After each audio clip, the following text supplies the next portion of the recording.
dogs. Raw dogs. Hello again, and welcome back to the raw dog side of Don't Worry About the Government. I figured since I'm doing this show by myself, it would maybe make some sense to approach the video side of this slightly differently. Because, I mean, the other part of this, as I'm sure some of you have noticed, that now that I've introduced the video component, this is the thing I was immediately worried about. It adds just an extra layer of doing things. And I'm trying to just streamline it so that there's more video stuff. People like video stuff, but we're also balancing that up against the fact that I have a giant notepad of things that I want to talk about and have not talked about because I have been a little bit inundated with trying to get everything, all cylinders firing in concert with one another to make a happy engine. There's the nice engine metaphor that the show so desperately needed here on the pre-show side. So what we have on today's episode, what I'm going to do here for the video side is if you've ever wanted to see like what my show slate, we like refer to the show slate a lot. If you've ever wondered what that looks like, here's what that looks like. And you can see that the show is kind of done like these type of shows, they're written out. I'm sure it's shown that like I couldn't possibly be pulling all of this off of my head. I've met some dudes in debate who could do that back when I was in college. I'm not that guy. I need notes, and I take a lot of them. And I reference a lot of stuff so that when I'm talking about things, it's not just purely extemporaneous. So what I'll probably do at various points here is flash up the show slate and then come back into this single shot mode here so that we can have some clips for the interwebs on some of these various topics. But other than that, it will be kind of a fast moving experience. I'm going to take little downbeats maybe in between each seg. And then if you want to check out later, check out the final edit and you'll see if I decided to keep anything or drop anything. And obviously you'll get to see me if I decide to reset and retake stuff. This is very much an under the hood look at Don't Worry About the Government, but kind of pairing that under the hood look that typified the raw dog side with also just the video components so that you can have a visual going here. This is my room. I feel like at other times I actually staged it up. We've now reached the point where like the rag thing, the infinity scarf is what they're called, an infinity scarf. The infinity scarf or whatever, it looks like what it is. My beat up Jedi bathrobe is over there too. That's what that is. It's a Star Wars Jedi bathrobe. It's really warm and comfortable. It's got a hood. If I need to take a siesta, it's great. But yeah, I'm a dork. All right, so y'all ready to boogaloo? I'm also going to be taking coffee sips, and I'm not going to use boogaloo anymore. Apparently, you can't use that one anymore. Thanks, the boogaloo boys. All right, should be a fun show though. Should be a fun show. I have 2 cups of coffee. Poured one, and then I poured the other, and wake and bake, and these things happen. These things happen. All right, we're just gonna put them off to the side. We're gonna put them off to the side. I wasn't even intending to have visual gags be a component of the video component, but I should have known better. Visual gags are inevitable, weren't they? All right.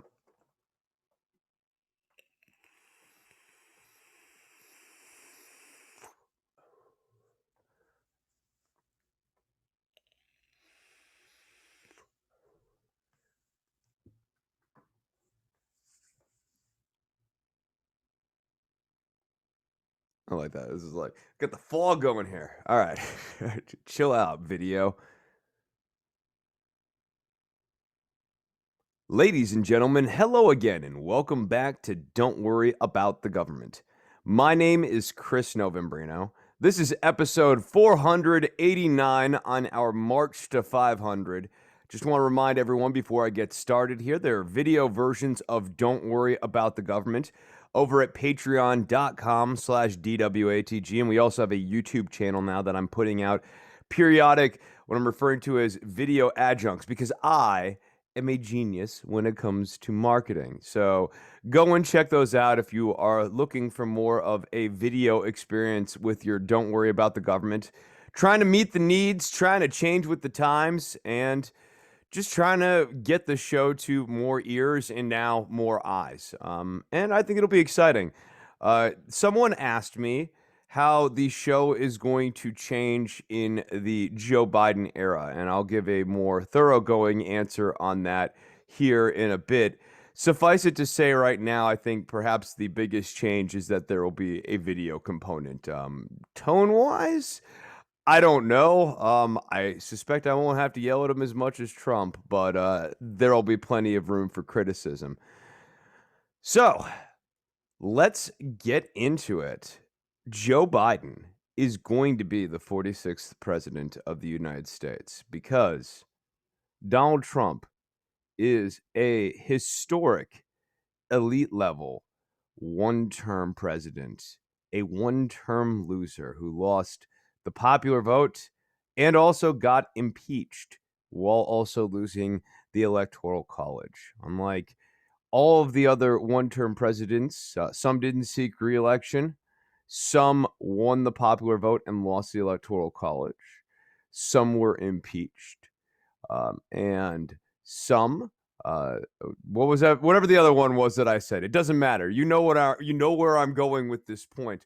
The point is that Donald Trump has lost in a way that sort of definitively makes him a notably bad president. And one of the things I wanted to hit home on that 2-hour episode with Bruce Carlson that came out on episode 488 is the historic nature of Donald Trump's loss.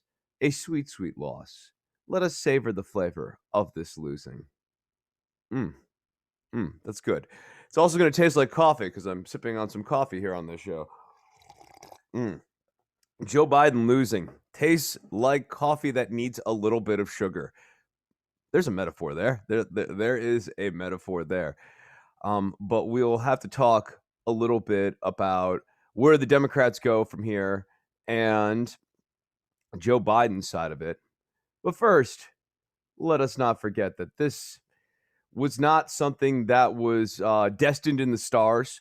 There will be people going forward here that will be trying to make the case or have kind of a linchpin argument in their theory of politics that says basically anyone could have beaten Donald Trump, and basically Donald Trump was destined for defeat because of the way he had governed over the last 4 years. And I want to make it very clear that if you had a more normal president, let's say Mitt Romney, and Mitt Romney had done everything that Donald Trump had done in terms of scandal. I mean, obviously, there'd be not the tweets, but let's say Mitt Romney had ties to Russia. Mitt Romney botched a response to Puerto Rico. Mitt Romney was keeping kids in cages. All of these things. I think it's very, very likely that Mitt Romney, in the absence of a pandemic, would be cruising to re-election, regardless of who the Democratic Party nominated or who won the Democratic Party's nomination, however you prefer to frame that sentence. So why did Donald Trump lose? I think that is the best place for us to start. So first and foremost, Donald Trump's original sin, and it's part of what brought him to the dance, but this is very much a double-edged sword, was attacking John McCain. And also, more importantly, beyond just attacking John McCain, attacking veterans. We could do a 5 to 10 minute clip of Donald Trump attacking veterans like Kaiser Khan and his son, or attacking John McCain, talking about how he likes the POWs who don't get captured, how stuff comes out about Russian bounties on U.S. soldiers, and there's limited action on the Democratic Party's part. But veterans also see that and go, whoa, what is Donald Trump doing in his overseeing of the military? And, of course, the unrelenting assault on John McCain, even after the man passed. I think the attacks on McCain alone, coupled with the attacks on veterans, really accounts for the loss in Arizona. Later on, I'll be doing a riff or trying to illustrate a broader point by talking about how libertarians won 57 electoral college votes, which is obviously hyperbolic here. But you talk about libertarian margins where if the libertarian voters went home to their more natural party of the two parties they have to choose from, states flip. Arizona is one where that libertarian margin was created in no small part because of the unrelenting attacks on John McCain. And part of the reason Arizona has flipped now is because of the de-McCainification of the Republican Party. Now, the trade-off of that is millions of more voters. The trade-off of that is that there were a lot of Republicans, donors and voters alike, who were really upset with John McCain and Mitt Romney in their civil tone towards Barack Obama. They felt that both McCain and Romney were insufficiently hostile towards Barack Obama and would have preferred their candidate to be more like that guy who was going on Fox News all the time with the bad hair, who was accusing Barack Obama of being an atomic communist from Kenya. What was that dude's name? Oh, it was Donald Trump. So it makes sense that there's a logical progression here, but part of that trade-off is they lost Arizona.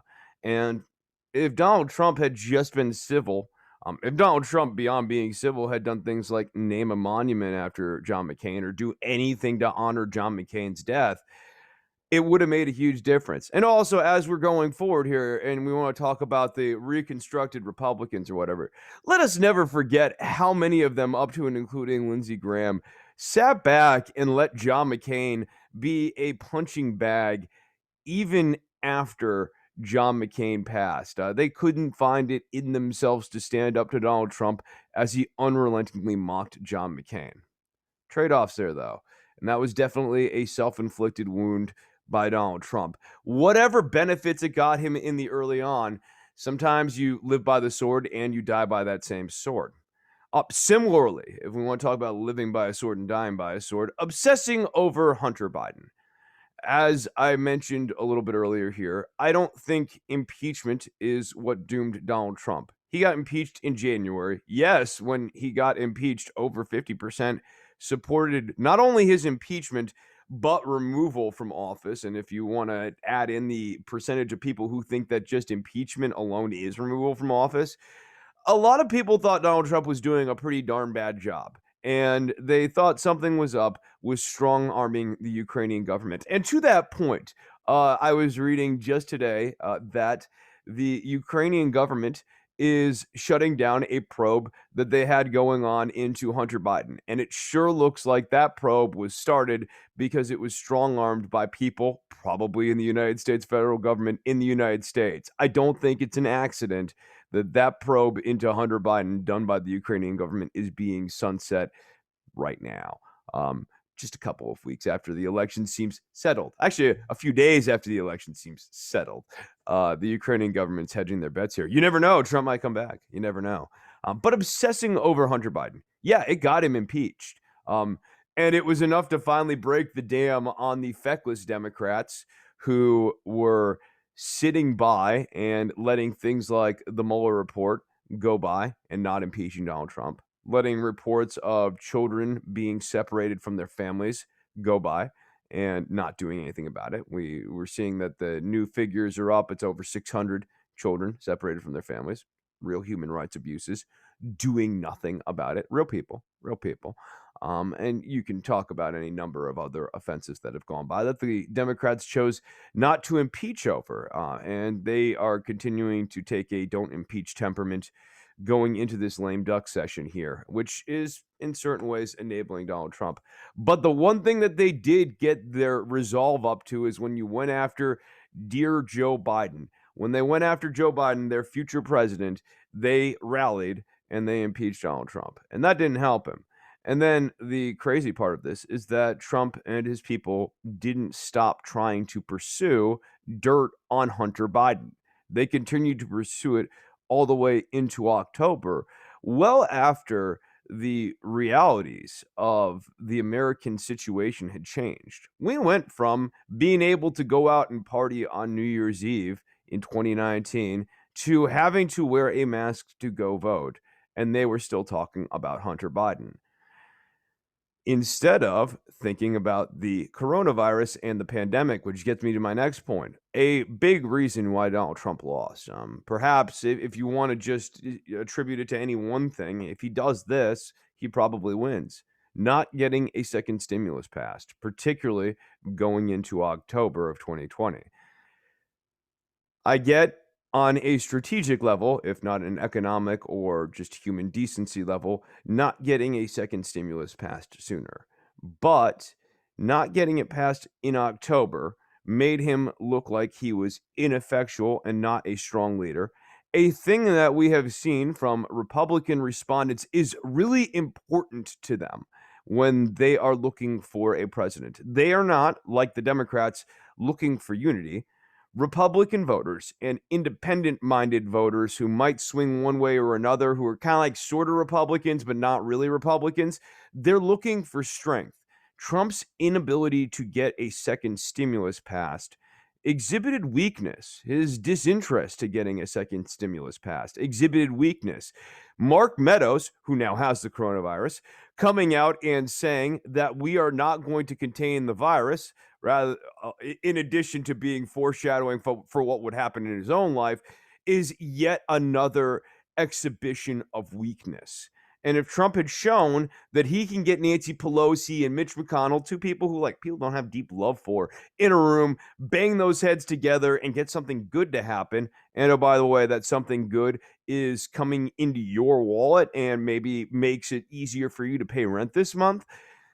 That changes things. Not as many people go out and vote on election day for the Democratic alternative candidate to the Republican incumbent. I just think that that's a fact of life. And the Democrats needed all hands on deck because of Trump's turnout here. So, Trump, in not getting a stimulus passed, in throwing his hands up over COVID-19 and the pandemic writ large, and the economy writ large, just sort of accepting whatever two-thirds recovery the economy has made as being sufficient and not maybe acknowledging that two-thirds back is still one-third down. That is Donald Trump's biggest problem. And then you can also talk about Donald Trump getting COVID in October of 2020. This, of course, further undermines the case that he had that he was able to be a strong leader on a major pandemic. And strong leadership, again, if we are looking at exit polls that have been done so far, strong leadership is a recurring theme among Republican voters. Donald Trump does not exhibit himself to be a strong leader when he gets COVID-19.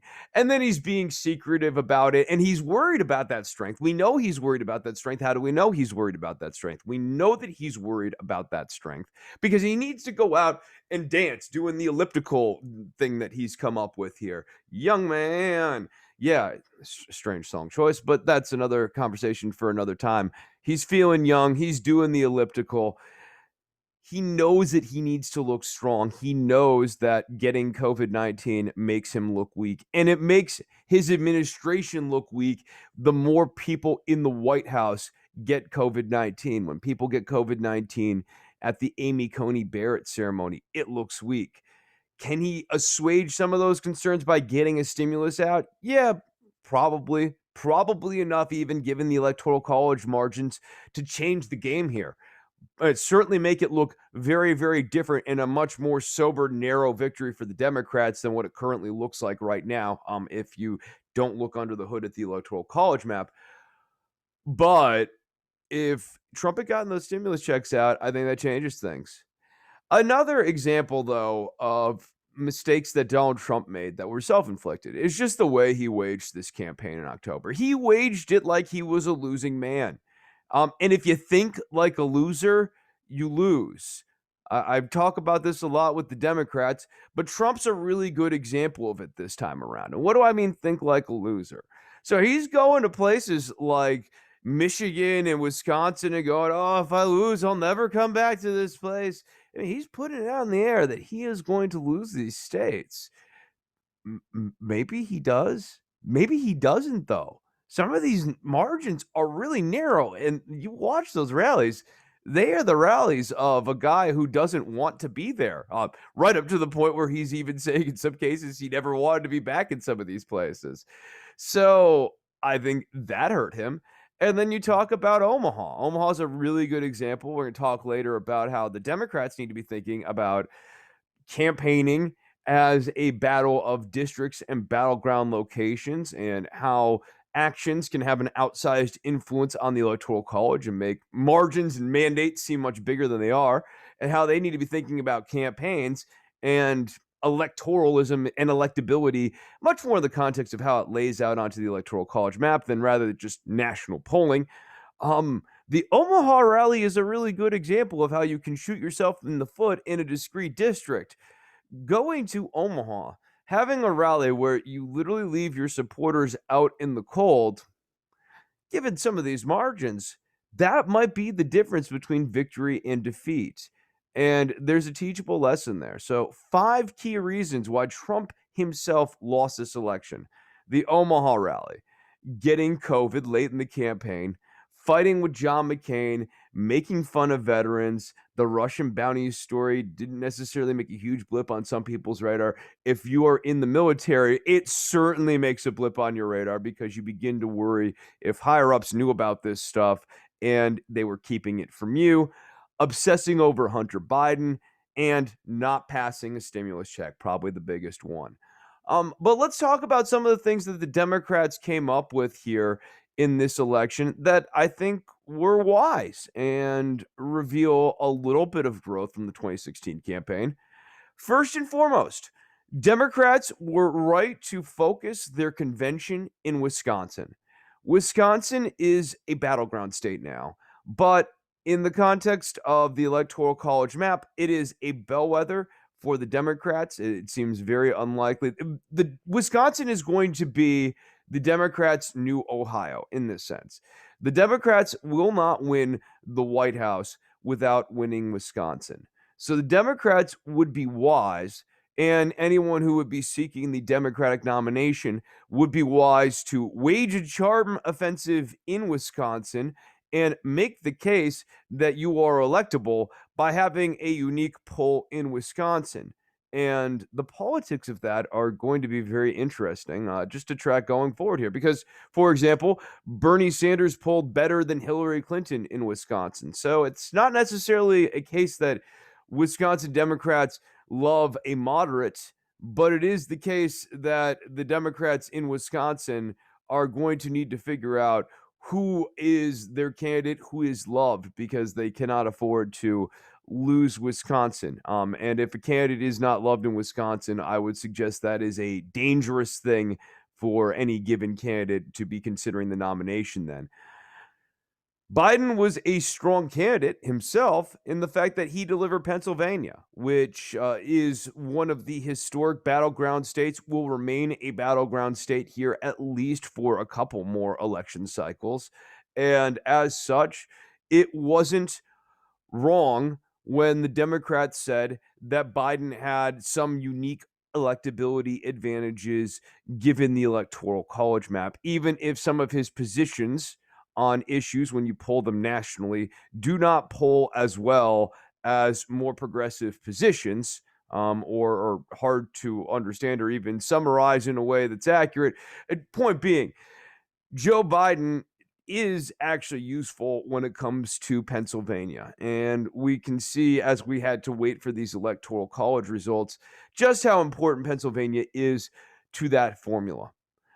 Similarly, this is a mistake by the Democrats, but I think, look, building up a rock star in a state level rock star is important. The Democrats sort of had that going with Beto O'Rourke, and it appears that they have that going with Stacey Abrams. And to that point, I think Stacey Abrams probably would have been a better choice for vice president, because Stacey Abrams would have probably put the margins in Georgia outside of runoff range. And that would have been very important for the Democrats, because the runoffs that are going to be happening now in January are going to be very, very expensive. And the Secretary of State of Florida, or of Georgia, made a good call here today in choosing to move one of them from December 2nd up to January 2nd so they both coincide with one another. But the upshot of that is that you're now going to have a really, really expensive cycle and a very dangerous one, too, when it comes to voting and everything like that. So think Abrams would have put them outside of the margins, would have been good for people, would have been good for wallets, would have been good for control of the Senate.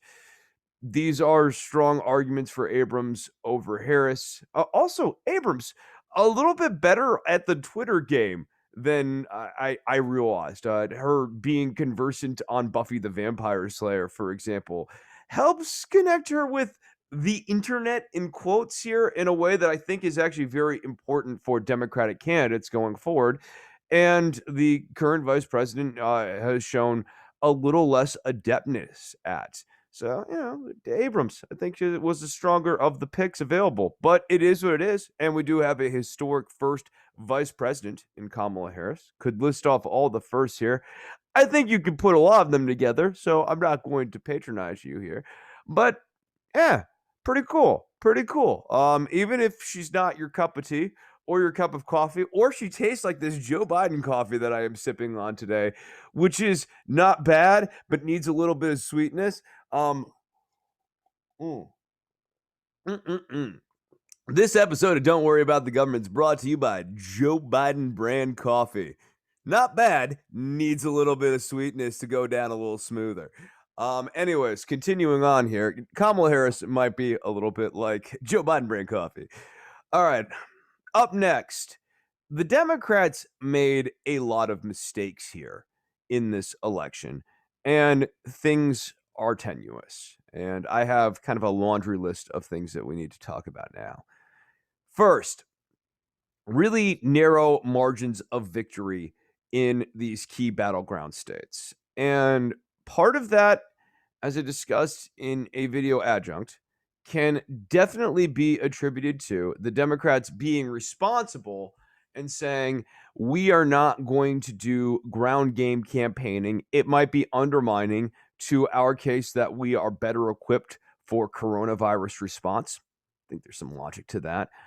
The upshot of that is that it gave the Republicans a massive field position advantage, and they went out and ferreted out voters. And Bruce Carlson said it the right way on the last episode, and I think it's an interesting way of understanding who is quote unquote on our side and who quote unquote isn't, especially now as we move out of the Trump era.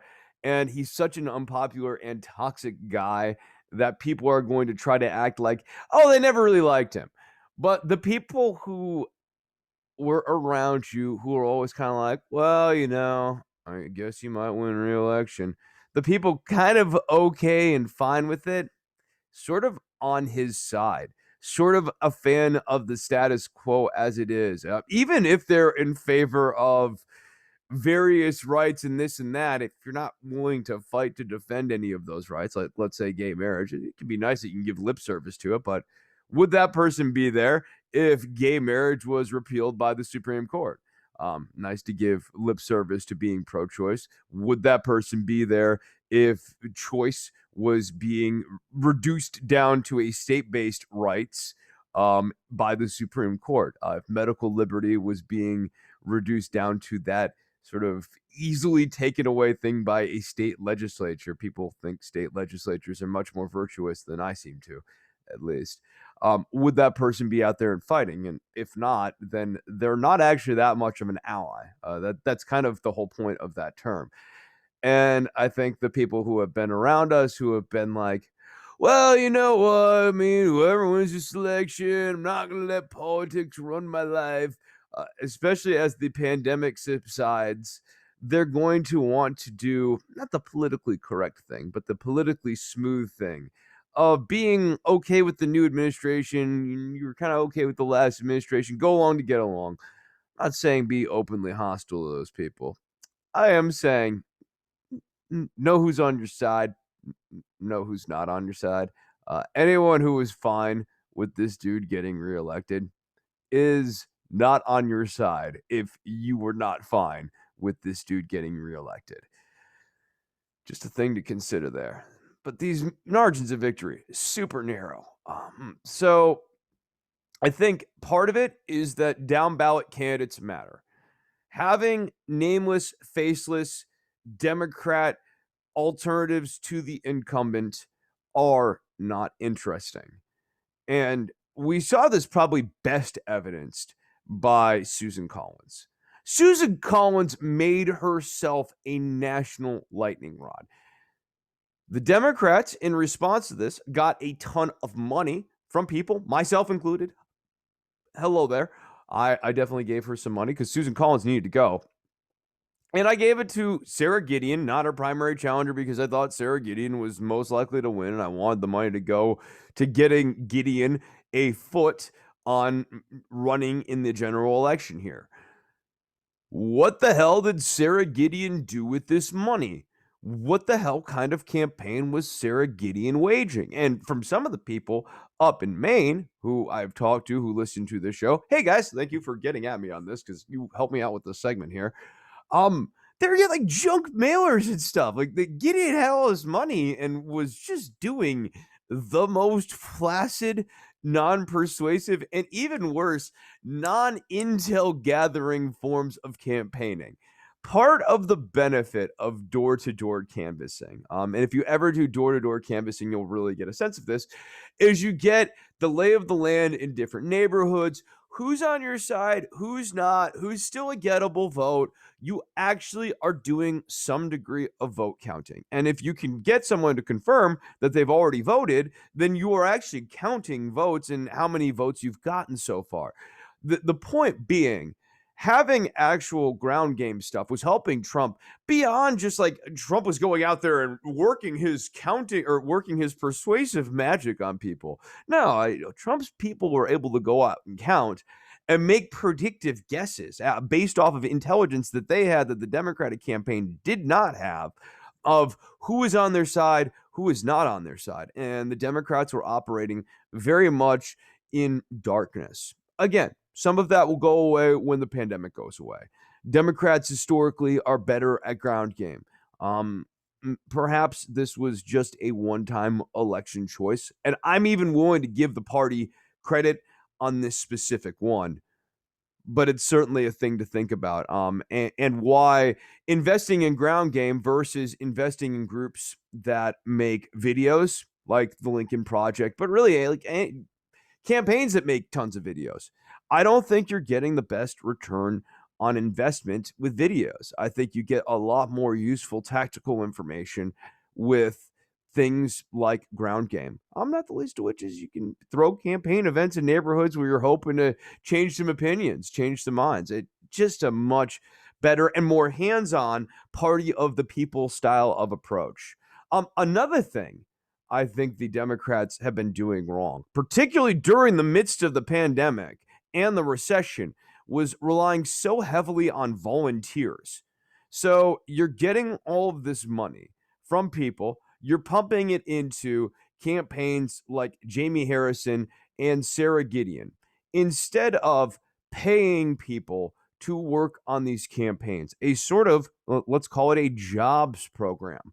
And not unlike other jobs programs, they don't necessarily fix the economy or even solve the demand crises that get created during a recession. What they do is they create some degree of consumer confidence that is far above their weight. And in the case of the Democrats, also serve as a powerful campaign tool to show that you're going to get people back to work. Also, everybody likes getting checks. Also, Trump couldn't get a stimulus passed. So on one screen, you have Trump going, I can't get the stimulus passed. On the other hand, you have in the hypothetical Democratic campaign, Joe Biden paying volunteers and getting people to work for $15 an hour, a minimum wage standard that he comes out and explicitly supports. Oh, he didn't do that. That might have helped him in Florida because when 9 million votes were reported, Florida's $15 minimum wage was at 62% yes, and it needed 60% to squeak by because it's an amendment. Joe Biden lost Florida. So down ballot issues matter. I'll also mention that marijuana marijuana support and legalization support polled well in Arizona. It polled well in Georgia. It polls well in Montana. Time and again, weed is more popular than Democrats. So maybe Democrats, if they're going to fancy themselves the party of the people, need to start getting on board with popular ideas like Fight for 15 and weed legalization in electoral college significant states. I get that there are national issues that people would like to see the Democratic Party adopt in due time. Let's start by winning some elections with some actual policies that are demonstrably more popular in key states and box out the Republicans. Democrats, a lot of people, not just Democrats, I mean, even people who are cynical about the Democratic Party, thought that this was going to be a well into the 300s blowout victory with large margins in each one of those electoral college states. Instead, what they got was a very narrow 300 and something electoral college victory that is contained largely by the Libertarian Party. Not quite the picture they were expecting. It's time to make some adjustments to win some of these electoral college states, and you can do that by adopting some progressive policies. And oh, by the way, for people who want to champion progressive policies, start making your arguments in the context of these states, and you've got the evidence to do so. I'm not saying it's not there. I'm saying it is there. And the way we win this fight and start getting the National Party to adopt some of these ideas that are long overdue, whether it's national Wi-Fi, whether it is the Fight for 15, whether it's marijuana legalization, is to demonstrate that in key electoral college states, you do this, you win these states, and you don't have to worry about some of these other things here. Particularly as weed is going to be on the ballot, but is also, after it's on the ballot and it gets passed, it's off the ballot. Makes sense to make sure you're on the wave, catch the wave. And as the Beach Boys say, you catch the wave and you're sitting on top of the world. Segues. That is how you do radio. That is how you do radio. Hey, down ballot candidates. Down ballot candidates. Let's talk about them. Candidates. All right. So Mark Kelly, Teresa Greenfield. Kelly wins. Creates a huge margin in Arizona, and obviously I think punching McCain was a big part of this. McSally's inability to stand up for John McCain as a veteran, and actually as like someone who is noted in military history. I believe she is one of the first female fighter pilots, if memory serves here.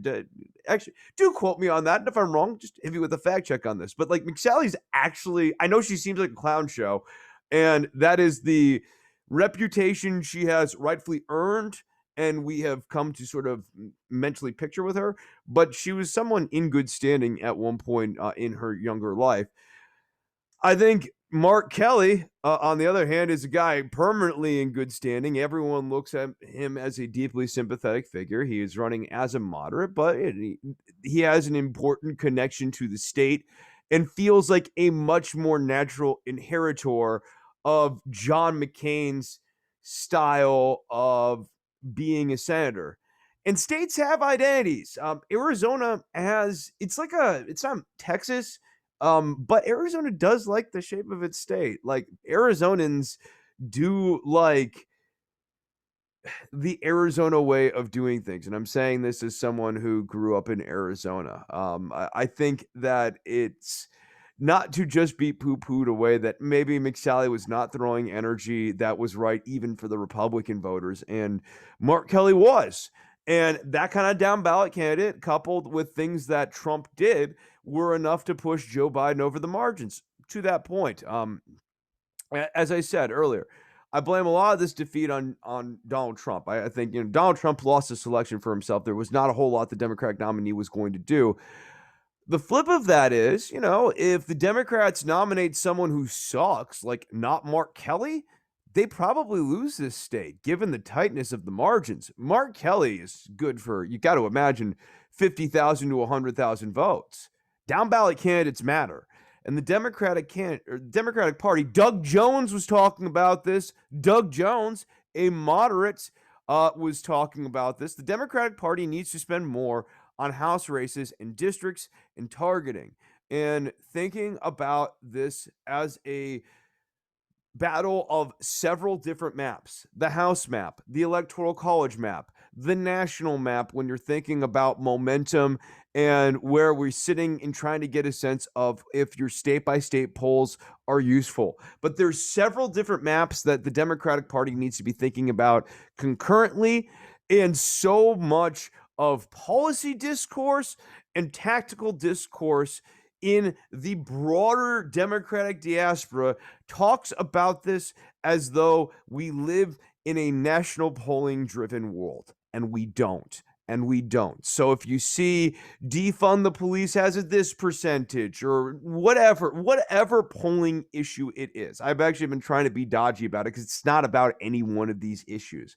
M4A gets 70% on a national poll, just to give an example here. It doesn't mean that much if 70% doesn't travel to Florida, if 70% doesn't travel to Wisconsin, if 70% doesn't travel to Arizona. Similarly, just to flip it around the other way here, because I'm not trying to go one direction or the other.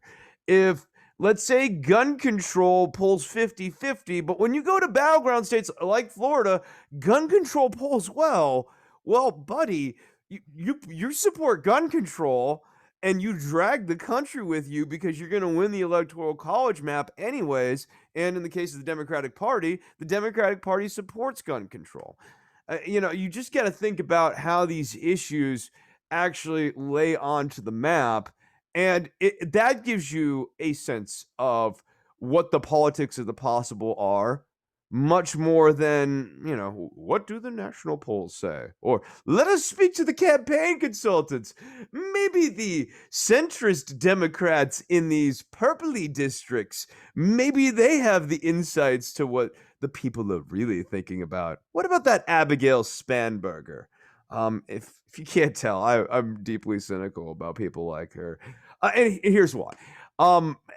We get this idea in our head that the House of Representatives is something that all 435 seats are up every time, and there's a chance that we could just vote all the bastards out. Occasionally you'll see or hear people who are frustrated with the process try to sound edgy and go, just send them all away. If only it was that simple. And I think a lot of Americans would love to have a flush 'em option on the ballot every time. Wouldn't you? I know I would. Because you do that for 2 election cycles and things actually finally happen where it's just toilet. We're going to do emergency re-elections. And if you don't give us what we want, then you're going to have to do another emergency re-election. Even if only a couple of states adopted that, that would actually change the way politics would work on a national level, if it was battleground states. Because if you had a couple of none of the aboves, you'd then have emergency elections and all of the politicians on a national level would be rushing in. That actually creates a more meaningful feedback loop than, let's say, protest voting. These are just dreams here. But people like Spanberger and Republicans, it's about 30 to 50 districts that are actually up for grabs, that are actually part of the chessboard that is up for grabs in the House every 2 years. People like AOC and Nancy Pelosi aren't exposed to that. That's actually why, one, we do need to get money to AOC, but two, yes, she's important for advancing our goals and aims in the House. Even AOC, I would imagine, would tell you at a certain point she has enough money because the people she's running against, they are high financed losers. The Republicans are murphing about how much money was spent on Sarah Gideon to defeat Susan Collins or Jamie Harrison to defeat Lindsey Graham. True, Murph away. But they blew a ton of money on a Republican challenger to AOC just because they want to hate fuck her. And that Republican challenger had no chance of winning. And the teachable moment is you'd have a much better chance of getting AOC out if you bumped her from the Democratic nomination by supporting a Democratic challenger who was very progressive, but not AOC, instead of running a moderate in these districts who AOC can dispatch. Like they just don't get the game that actually needs to be played here, which is why they'll never bump her off. Get money to her. Don't necessarily fret every election cycle. Oh, AOC is in danger here. If she is, you'll know about it. Assume that unless you're hearing about it, she's going to be fine. But it's really important to be getting money to some of these other down ballot races.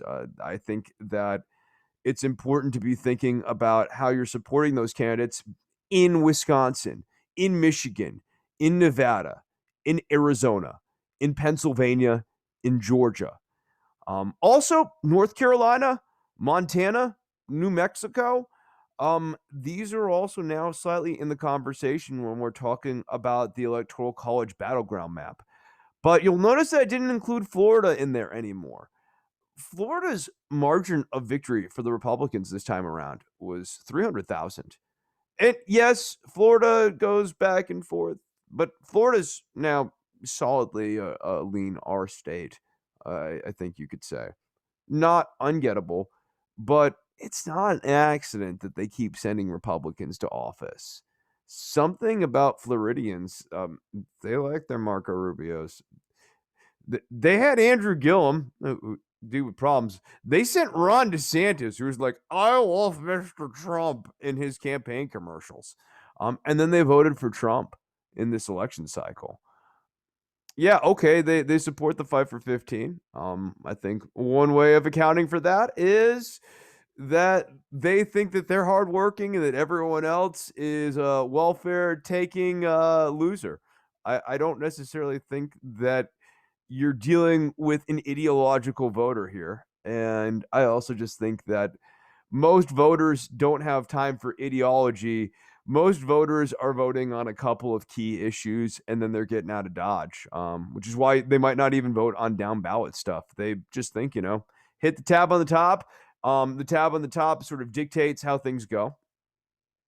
Think also to that point, that's why you saw Pennsylvania get rid of straight ticket. The Republicans push for that because they think in Pennsylvania, a battleground state, that people, when they go out and vote on election day every 4 years, are voting about mood stuff rather than specific legislators.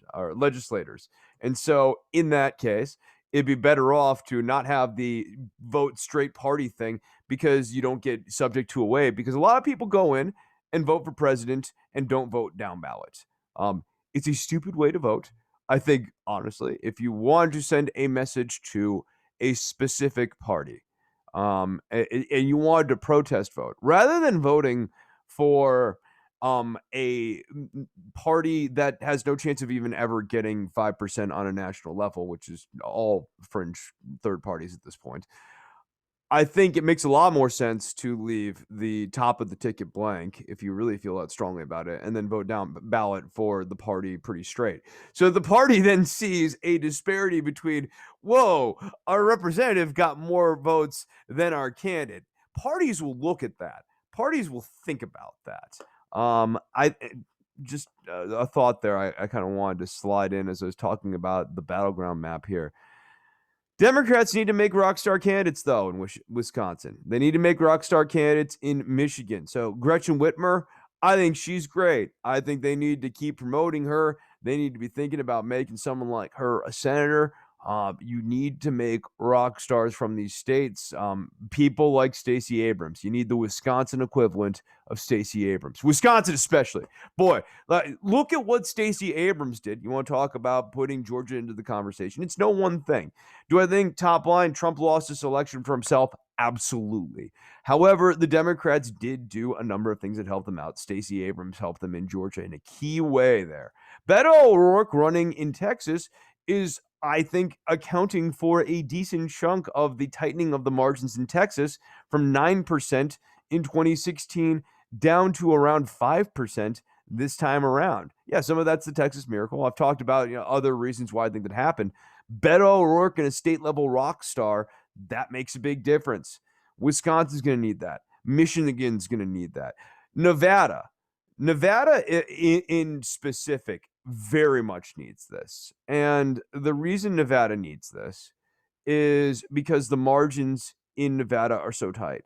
so few people come out and vote. And when I say so few people come out and vote, what I mean is like the vote total in Nevada was like under 2 million.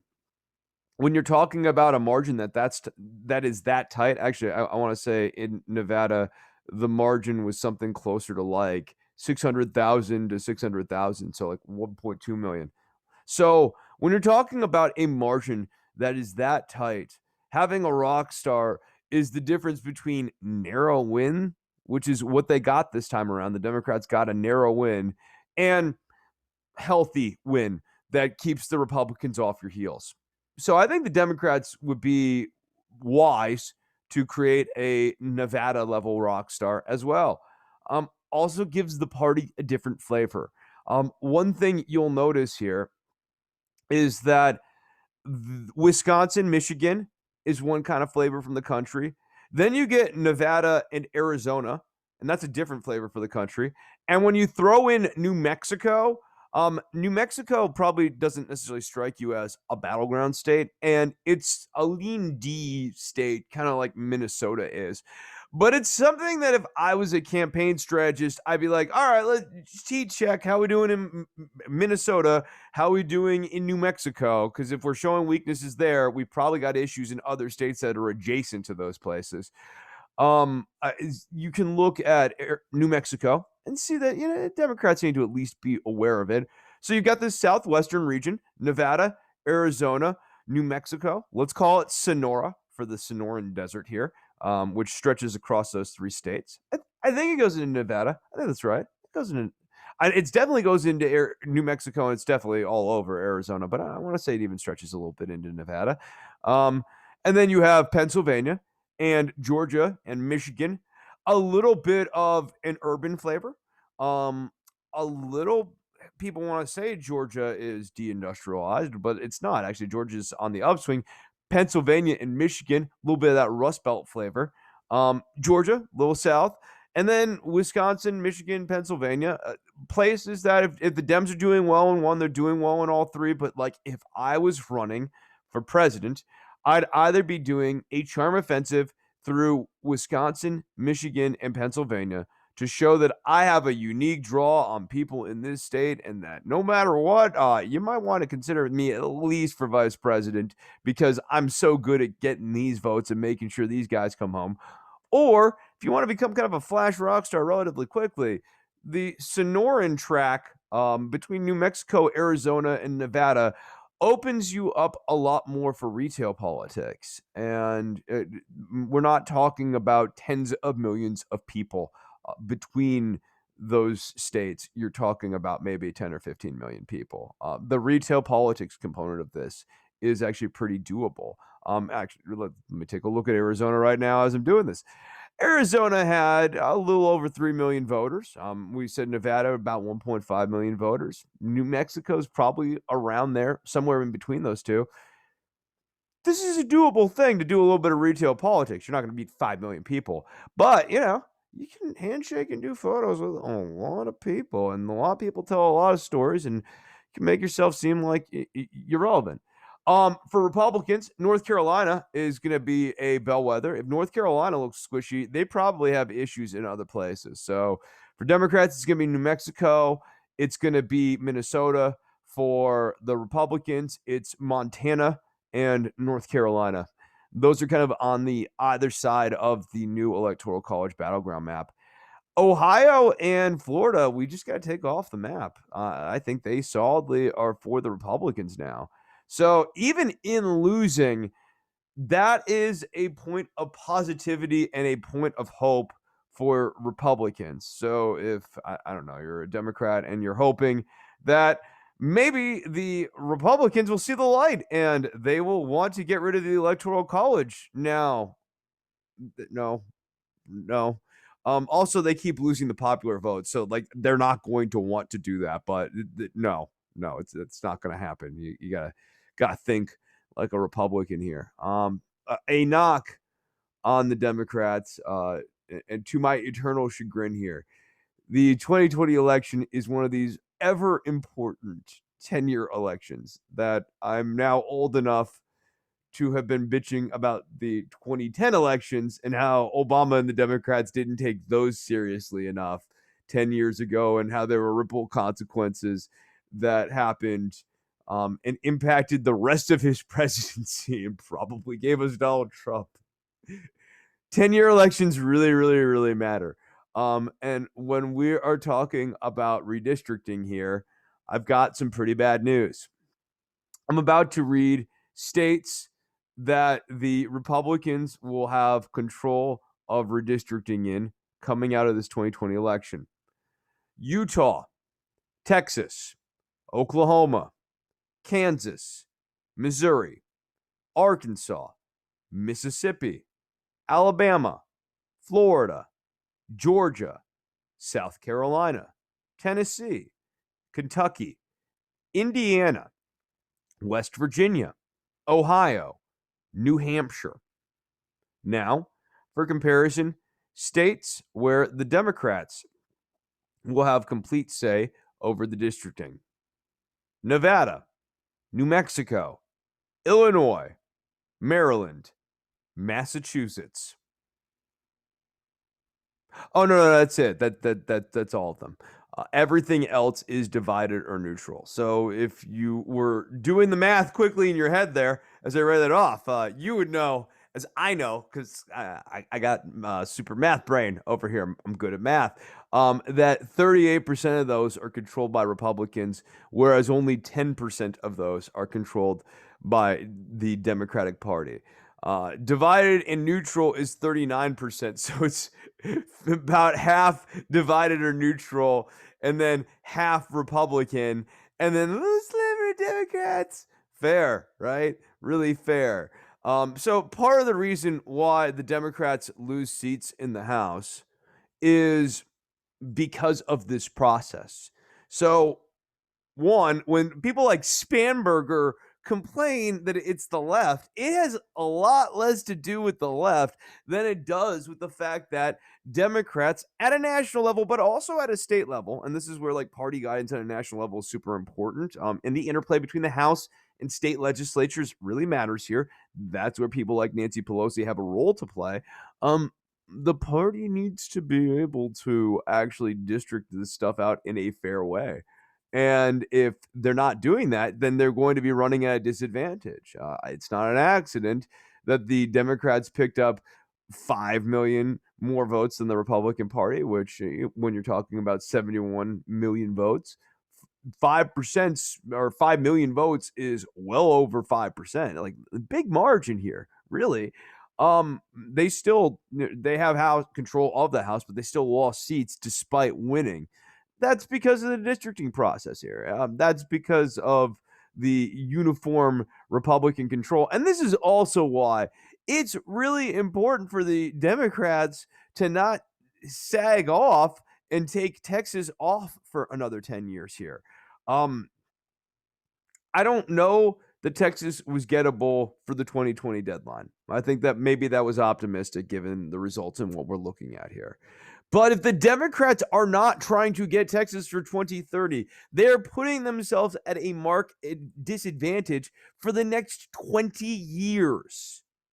So when I am banging the table about Texas here going into 2030, it's because what's at stake is Republican control of all the districts of Texas for the next 20 years.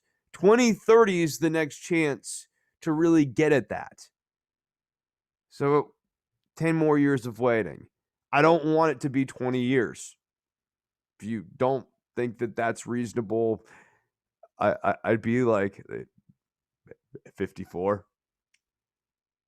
Yeah, that can't happen to me. It will never. That will never happen to me. I will never age. But I think about these things sometimes. What if I did? What if such things occurred? There's the sweetness. It's at the bottom of the mug. Maybe Biden will be just like that. He just needs to stir it to make the mix better. Ugh. No, I just got like a blast of sugar in my mouth for the podcast listeners here. So that's the districting thing. When I'm talking about this targeted sense of electoralism. These are the things I'm talking about. State and local. The reason why my Twitter handle is look up your district attorney. I want your brain, you the listeners here, to be thinking about how change is enacted at a state and local level, whether that's supporting the Democratic Party around your part, or if you've got a viable third party like the Democratic Socialists of America are in New York City. Do that, man. But like, that's going to be the vehicle of change here going forward. And I'm not going to sugarcoat it. I'm not going to tell you Joe Biden's going to do all these wonderful things when he probably won't. Joe Biden's kind of revealing himself to be the centrist he promised himself to be on the primary trail. He was saying, I'm not Bernie Sanders. No, that's Trump. I'm going to have to work on my Biden impression. Listen here, Jack. We'll work on it. It's in the workshop right now. But he was saying he wasn't Bernie Sanders. More notably, he was saying he wasn't Elizabeth Warren, a person who says that personnel is policy, which is why she's on the outs here, because all of Joe Biden's people are the exact type of people that Elizabeth Warren wouldn't pick, because those personnel would amount to bad policy. I think that's a fair assessment of Joe Biden here. So the change is going to have to be done in the House. The change is going to have to be done even below the House, winning over governorships, putting ballot initiatives out there, running in state and local races, and supporting candidates in state and local races that are under the radar of the big guys, the big Republicans and the big Democrats who want to put the thumb on it. Don't forget that the Democrats kind of had a blackout order for like a burn order, essentially, for everyone who worked on a progressive campaign here in the last election cycle. This is what progressive activists are going to be up against going forward.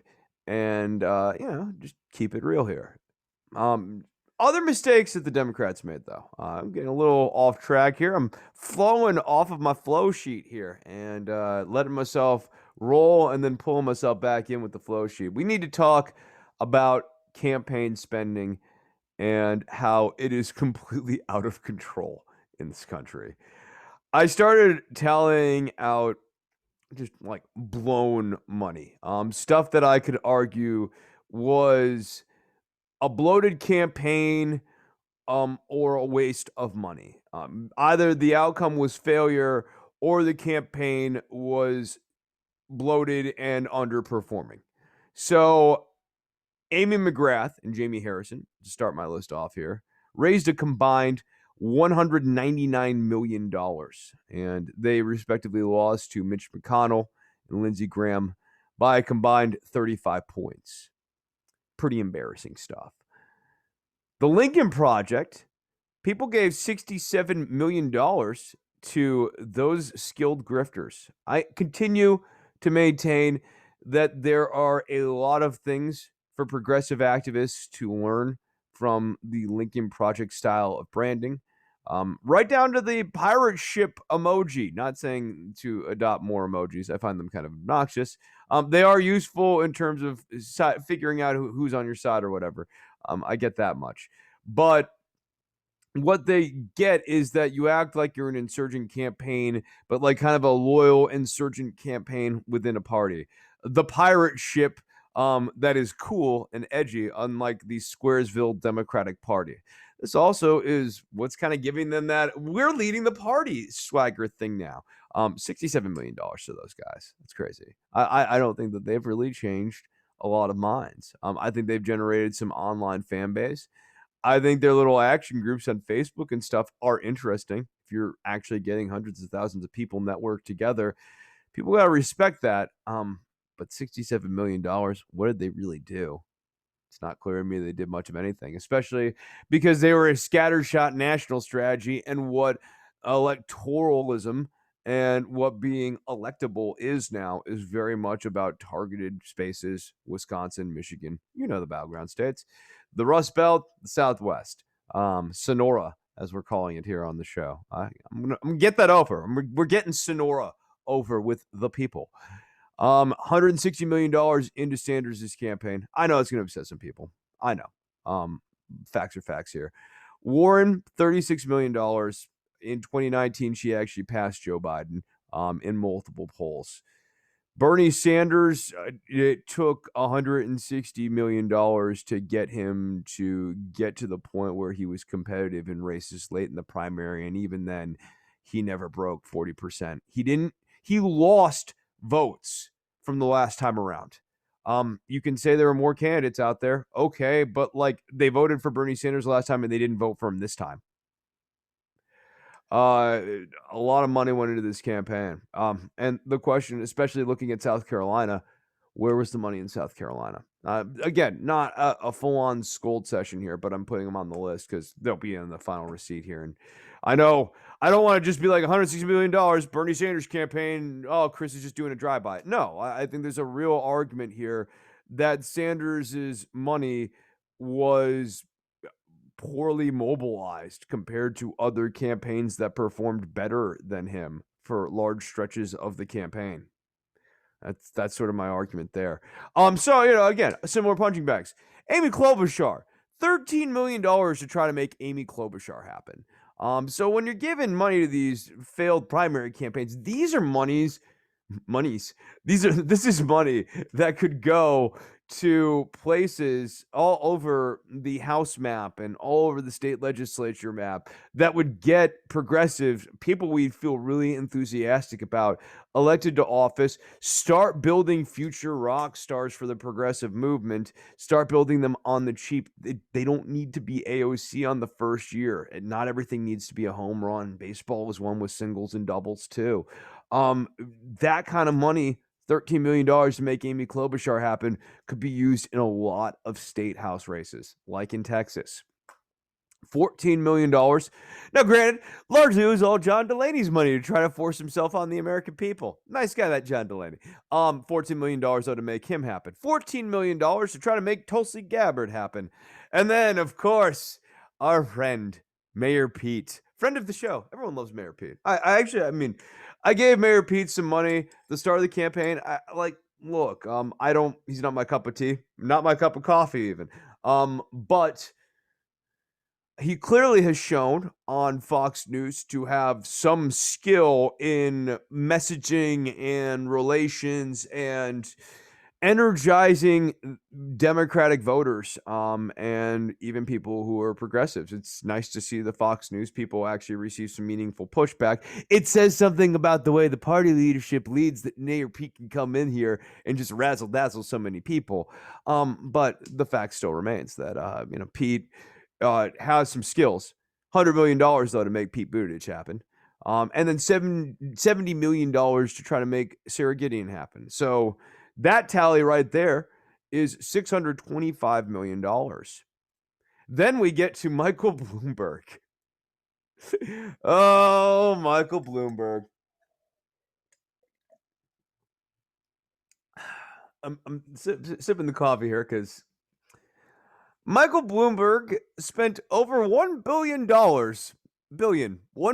to try to make his primary candidacy work. And then spent another $100 million in Florida, a state that Trump lost.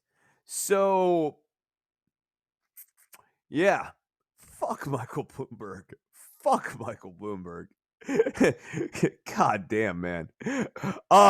One thing I will say, like, if you look at the election results here, a takeaway for me as I was breaking down the map earlier and everything else is that in the progressive wing of the party, we need to be thinking about the compromises we're willing to make. I'm not saying sell out key policies per se.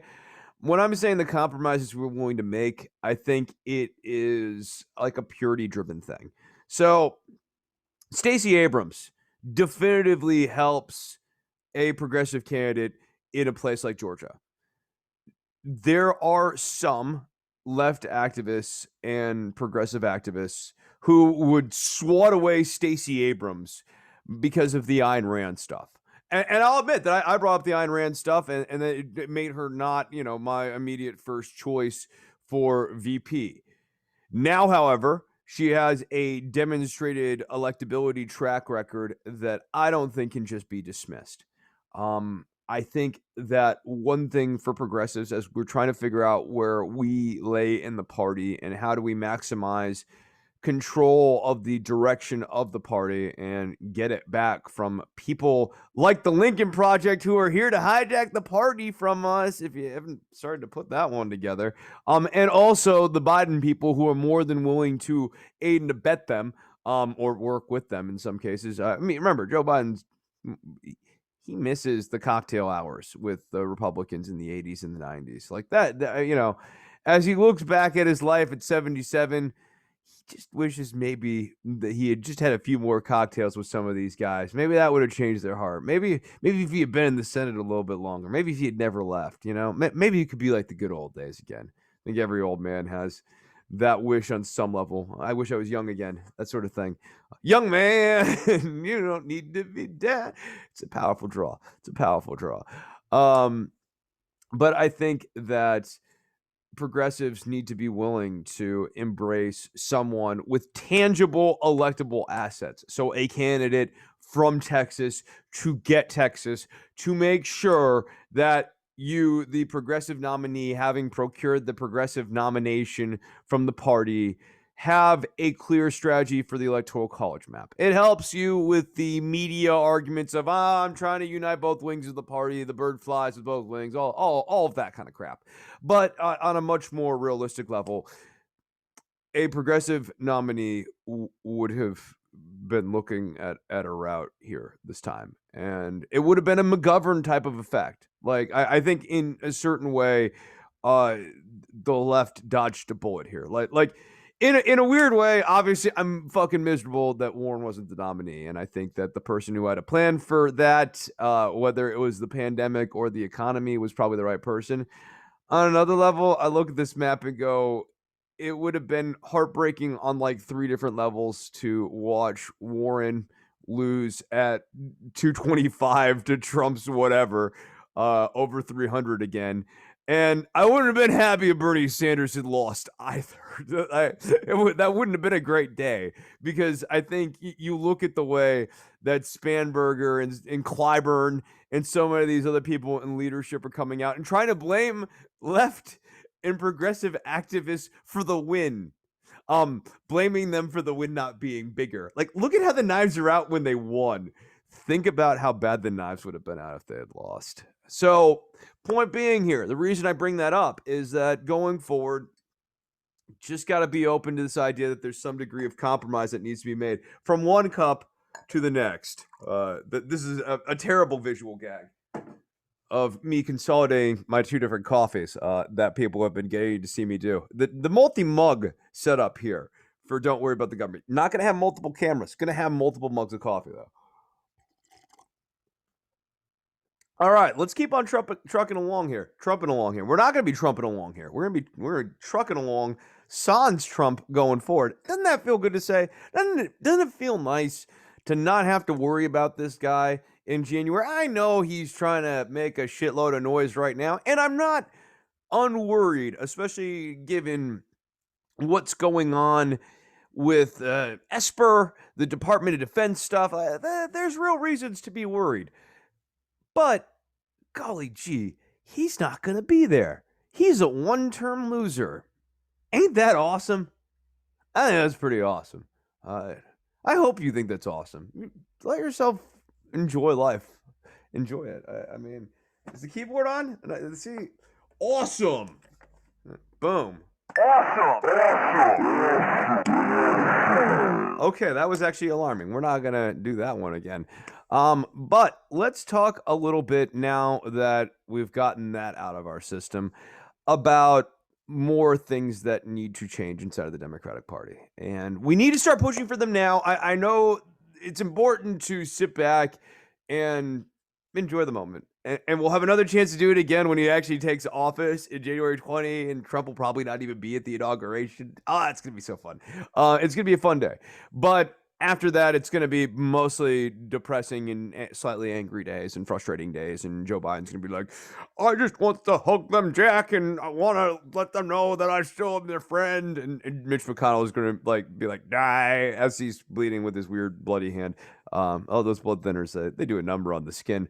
But one of the things that needs to change going forward, and we should definitely change, and the Democratic Party is going to fight to avoid changing because they want to make sure that Kamala Harris has the easiest possible nomination process coming out of this, because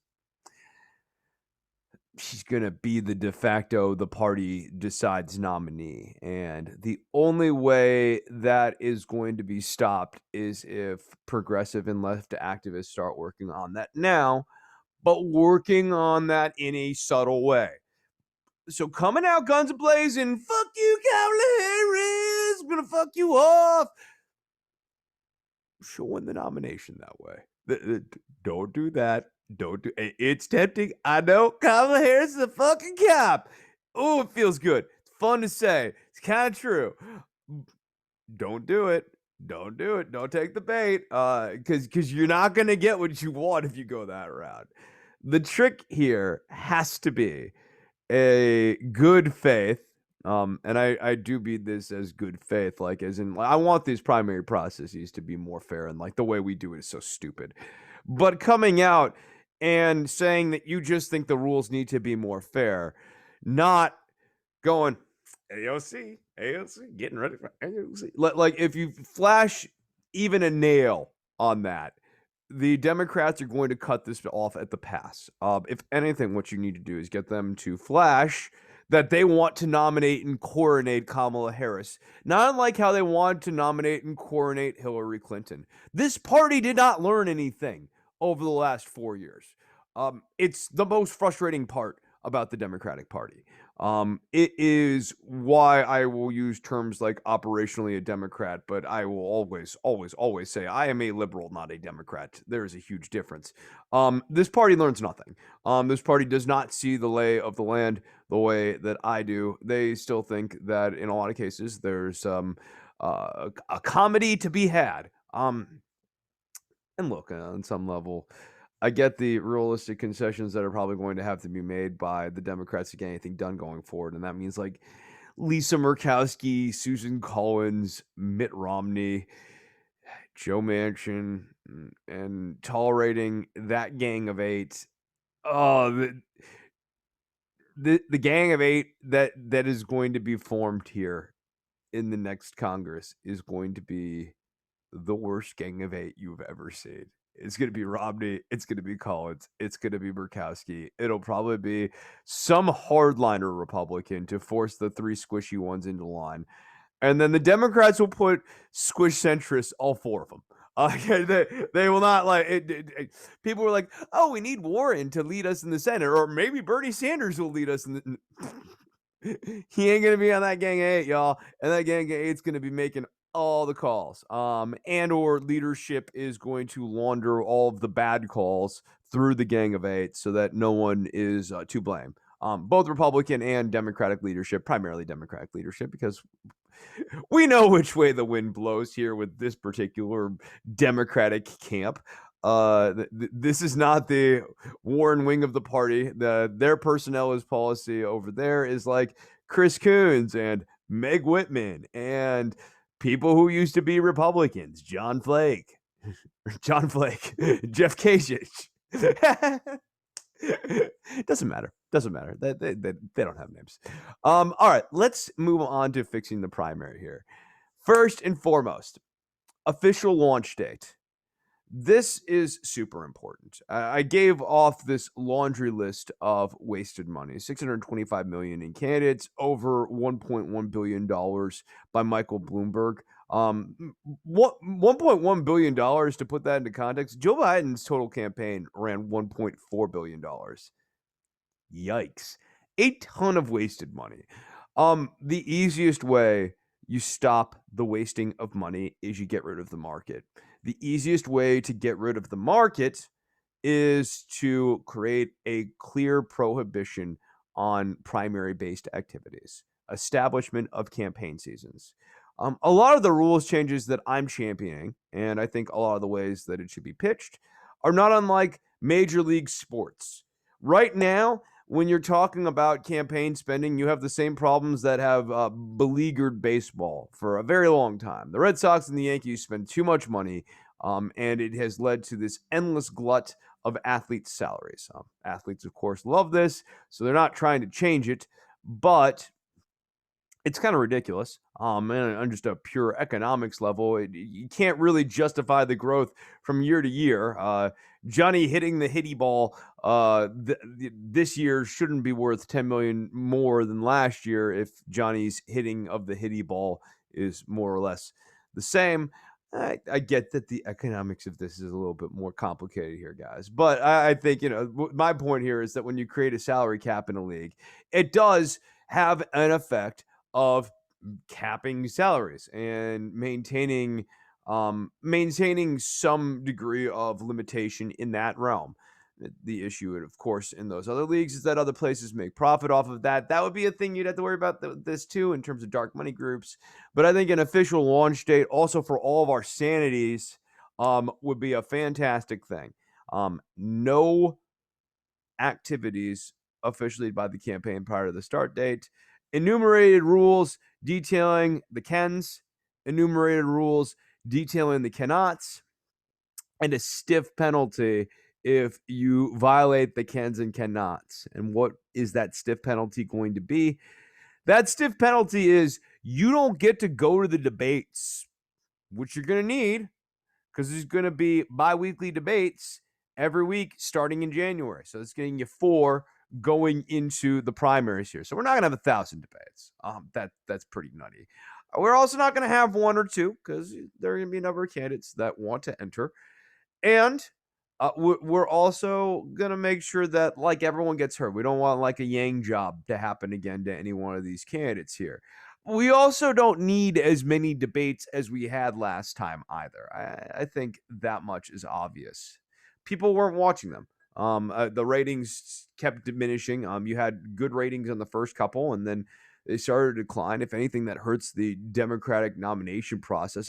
Part of this is, I think it helps the nominee, whoever the nominee is, having some momentum of this is a year odyssey rather than a multi-year odyssey to the point where it feels like Joe Biden's been running for president for most of our fucking lives at this point. Or even Bernie Sanders has been running for president for most of our fucking lives at this point. It's not good. All of these people overstay their welcome. And they peak out early. In some cases, a year early. And they might have actually had like momentum and made their way to the presidency if they had a tighter, more finite schedule. And the Democratic Party seems to gain nothing from having this endless primary. The campaign officials, the campaign operatives, people in the professional class gain something out of this. But I don't think that the Democratic Party gains Democratic votes with this. I don't think the Democratic Party gains House and Senate seats with this. I think, if anything, the primaries distract from building up new rock stars at the state and local level. So we're not doing that anymore. You're going to have 4 debates. They're going to start in January. Voting is going to begin the first week of March. And here's a crazy idea. We're not going to give one state arbitrary oversight of the other 50. We're going to break it into quartiles. So you get 12 the first week of March, 13 the next week of March, 12 the week after that, 13 the week after that. And, oh, by the way, a debate every Tuesday in the month of March. So you have 4 leading into the month of March. You have 4 debates through the month of March. At the end of the month of March, the primaries are over because all 50 states have gone. It's 12, or 12, 13, 12, 13. And each time around, we're going to shuffle it up. So it's totally random. Who goes first, who goes second, who goes third, who goes fourth, totally shuffled up. No more of one state serving as a kingmaker. You can talk about demographic issues in whatever state. Obviously, for a long time, we've been doing it in overly white states. You could counterbalance that by doing it in Georgia and South Carolina. But why South Carolina if Democrats can't win South Carolina? Why is South Carolina on the map? Georgia, certainly there's a case for starting in Georgia. There's a case for starting in battleground states to heat test if any of these candidates are useful to you. Iowa and New Hampshire haven't been battleground states in a long time. If I was starting the primaries off, I would do them in Wisconsin, Michigan, Nevada, Arizona, Pennsylvania, Georgia, North Carolina, Montana, and New Mexico. You do it in those 10 states or those 9 states there, and you have a pretty good sense of if a candidate is nationally viable. And you've also now run it over 9 states. I think the Democrats would be doing themselves a real favor here if they would consider the idea of changing these states or adopting my formula here of quartiles. But that's a big change here. And then I also think there needs to be proportional delegate allocation. No more winner takes all stuff. Since you're running the 4 states, or since you're running all these states concurrently through the month of March, you want to make sure everyone's heard. The easiest way to do that is through proportional delegate allocation. So even in the last week of March, those voters will still be relevant. You want them to be energized. You want Democratic voters across all 50 states to be energized and excited and get some practice going out and voting before election day. The most important part of the primaries as an electoral tool, beyond just voting for the nominee, is it gets you into the practice of looking up where your polling location is, going there and having it not be this, I don't know what's going to happen when I vote sort of thing, to being a smooth thing that you can do. Of course, obviously, some people end up in lines, and there will always be media stories about lines, and lines are real, no doubt. However, you can also do polling and voting and find polling locations probably in every district, I would imagine, that are off peak hours, that are low, that people don't know about this place. You just got to learn the rules of the game. And having every person in every state feel engaged in the primary process helps people learn the rules of the game. I remember one of the first times I voted. It wasn't the first time, but like in 2012, I went and voted. I ended up in the local news, talking about the long lines in the polling location there. Oh, I thought I looked ridiculous too. That was a hot dog. But I was talking about the voting, and the long lines and how I looked up on Collin County's website and saw that this place supposedly had low lines, but like the website basically lied. That taught me a lesson, though. It taught me to start looking for like the most remote location possible, checking that, and just assuming that if you drive a little further, more time in the car, less time in the line is sort of my philosophy on that. Find someplace remote. These are all things that you learn, though, and you learn it by getting practice. You get practice by going out and voting in primaries, and you get practice that election cycle by going out and voting in primaries, and it makes you more likely to go out and vote again in the general election. Primary engagement is a good forecast of general election engagement. Someone motivated enough to vote in a primary, probably motivated enough to vote in a general election. And then last but not least, no more super delegates. The super delegates in my version, they're just gone. They had nothing. They're like the electors in the Electoral College. Even if the Electoral College was representative, which it isn't. The problem with the Electoral College is that if it was going to kick in, it should have kicked in when the corrupt game show host guy who exhibited no faculty when it came to things like jet fighter planes, missile defense, pandemic response, the stuff that actually matters when it comes to management of the federal government. It's being a racist, a sexist, a liar, bad, undesirable things, of course. But like actually being compromised because of his financial ties to foreign adversaries and welcoming assistance from those foreign adversaries and trying to charm them, that should be eyebrow raising. A guy doesn't actually really seem to exhibit the ability to understand like jet fighter technology and stuff like that. That gets the antenna up, so to speak. If the electors don't kick in, then well good are they? I mean, even if they're fully representative, they're supposed to be the brake pads. There are no brakes. So why have electors? Why have super delegates? Like these norms people, these stupid norms people. That's a term. We're using that one. All right, next.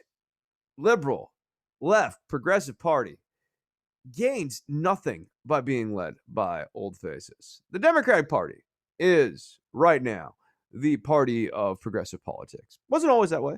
The Republican Party 100 years ago, 120 years ago, they're the progressive party. The Republicans in the 1800s were the radical Republicans. These things shift.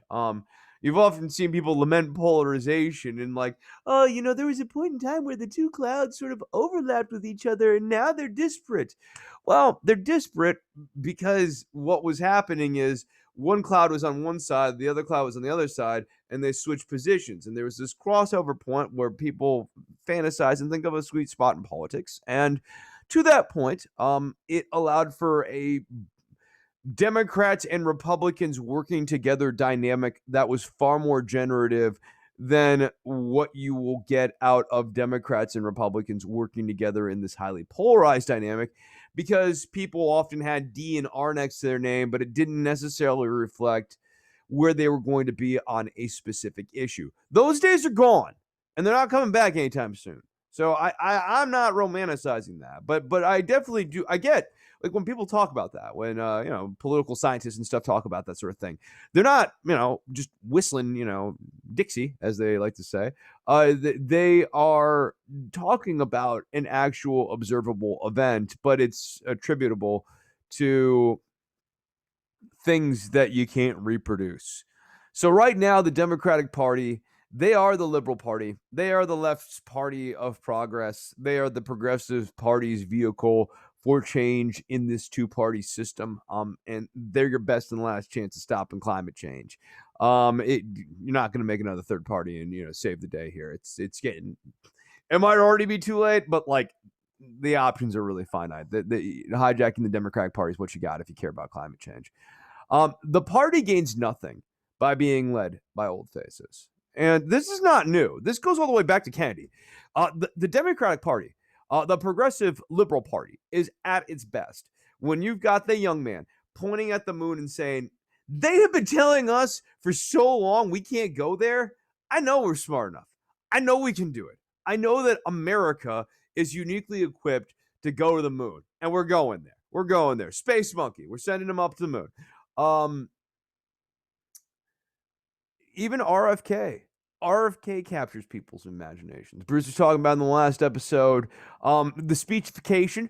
People like a good speech. I think, a young man likes a good speech. An old man's a little more jaded, doesn't necessarily need a good speech. They want, money, money, money. But you even see this trend going all the way into Obama. Democrats like a good speech. And yes, I think Joe Biden suffers from an enthusiasm gap because of his lack of progressive policies. But I also think that Joe Biden and Kamala Harris suffer an enthusiasm gap because of their lack of speechification charisma. If Harris is better at it than Biden, Harris is better at humanizing Biden than Biden is. But like it speaks to some sort of gap here. And what's happening here? Well, this is an old party. I've been complaining about it for a while. The Bob Barker rule. Warren's about as old as I'm willing to go in terms of leadership, which is like 73, 75. Once you're getting past there, it's time to think about getting out of leadership. Joe Biden, 77. Bernie Sanders is in the mix here, too. I don't have his age on my sheet here. Speaker of the House, Nancy Pelosi, 80 years old.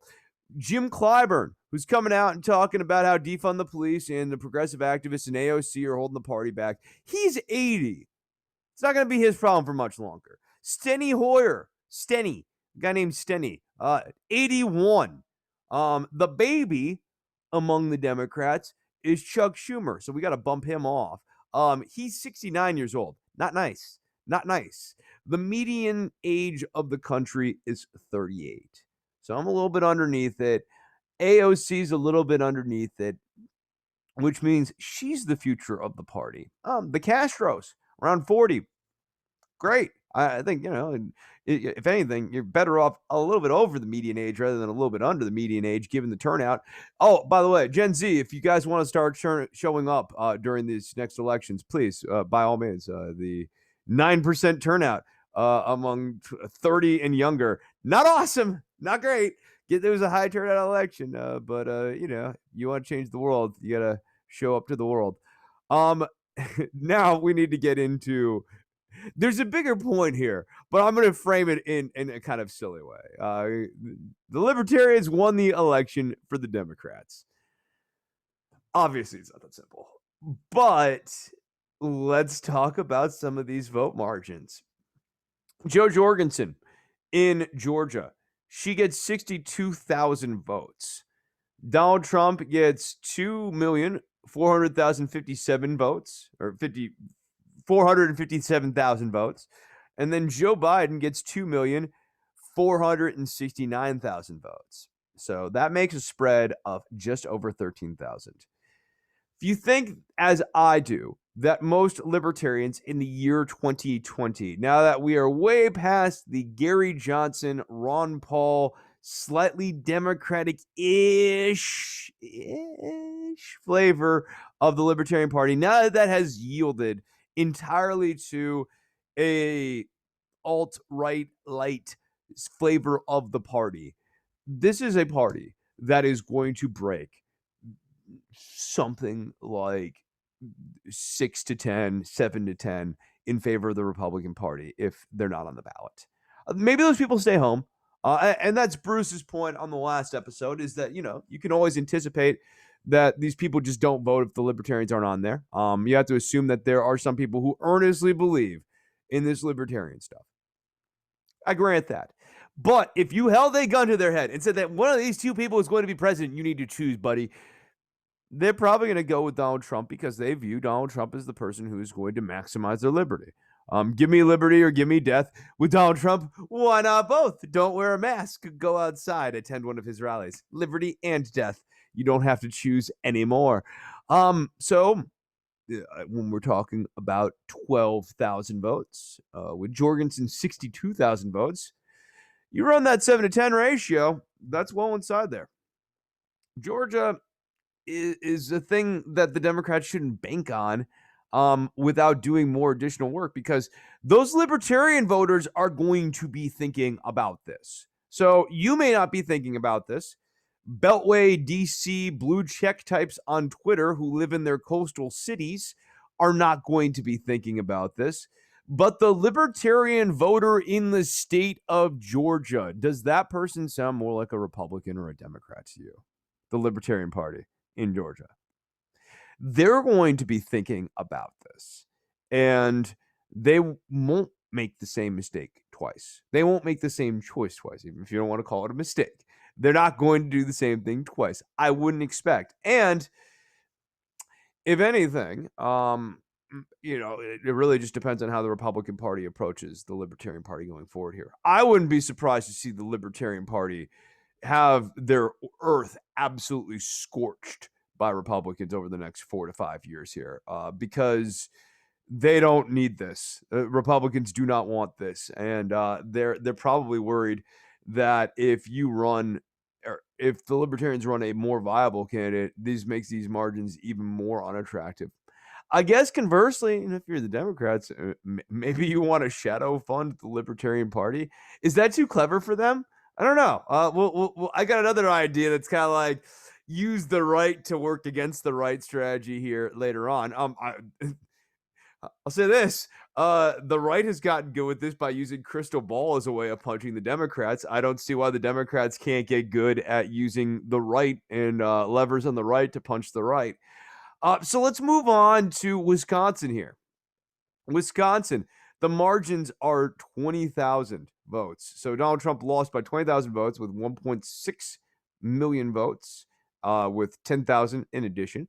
Joe Biden got 1.6 million votes with 30,000 in addition. So a difference of almost exactly 20,500 votes. The Libertarian candidate, Jo Jorgensen, got 38,000 votes there. Okay, you're saying that's a little tight. Constitution Party, led by Cocaine Mitch creator Don Blankenship, gets 5,000 votes. So now we're talking about 42,000 votes. Got to remember, 7 to 10. And then you get Brian Carroll, who is the nominee from the American Solidarity Party. I don't know what to make of them. Initially, I said they have National Socialist flavors.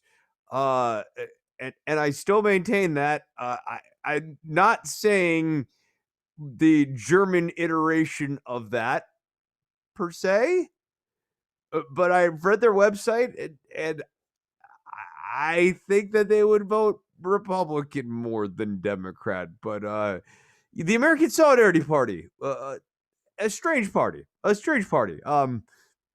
Check them out. Maybe it's for you. Maybe it's not for me. They're not for me. But maybe why not? So we're not going to include them. But 42,000 right of center votes that could have went to Donald Trump and did not go to Donald Trump. And those Wisconsin voters, now that they know that they are relevant and that they matter, are going to be thinking about their votes in a different way the next time around. So again, behooves the Democrats when they're thinking about strategy to be thinking about how this is going to play out. Arizona. We've talked about a bunch of factors that contribute to the Arizona win here. This also means that you're going to need a bunch of factors to reproduce an Arizona victory. Democrats should not take this for granted. I certainly won't when I'm prognosticating next time around. Joe Biden wins. It's very, very close to Wisconsin here. 1.6 million votes, 1.6 million, 55,000 on top. Donald Trump, 1.6 million with 42,000 on top, creating a spread here of 13,000 votes. Jorgensen, 50,000 votes. 6 to 10, 7 to 10 ratio. Gets things pretty tight. And then we look again in Pennsylvania. Jorgensen, 77,000 votes, nearly 80,000 votes. And Donald Trump is 3.3 million votes with 28,000 on top. Joe Biden is 3.3 million votes with 76,000 on top. So a spread there of 50,000 votes. All told, Libertarians make a difference in 57 electoral college votes. So the Democratic establishment and leadership kind of got like an attack and a defense here. People are going to say the margin should have been bigger. I actually think that they got very close to the ceiling here. And so I'm not going to beat them up too much on that. The Democrats want to blame the left here, though. If anything, it was the libertarians and the fringe candidates and fringe politics that saved their asses during this election.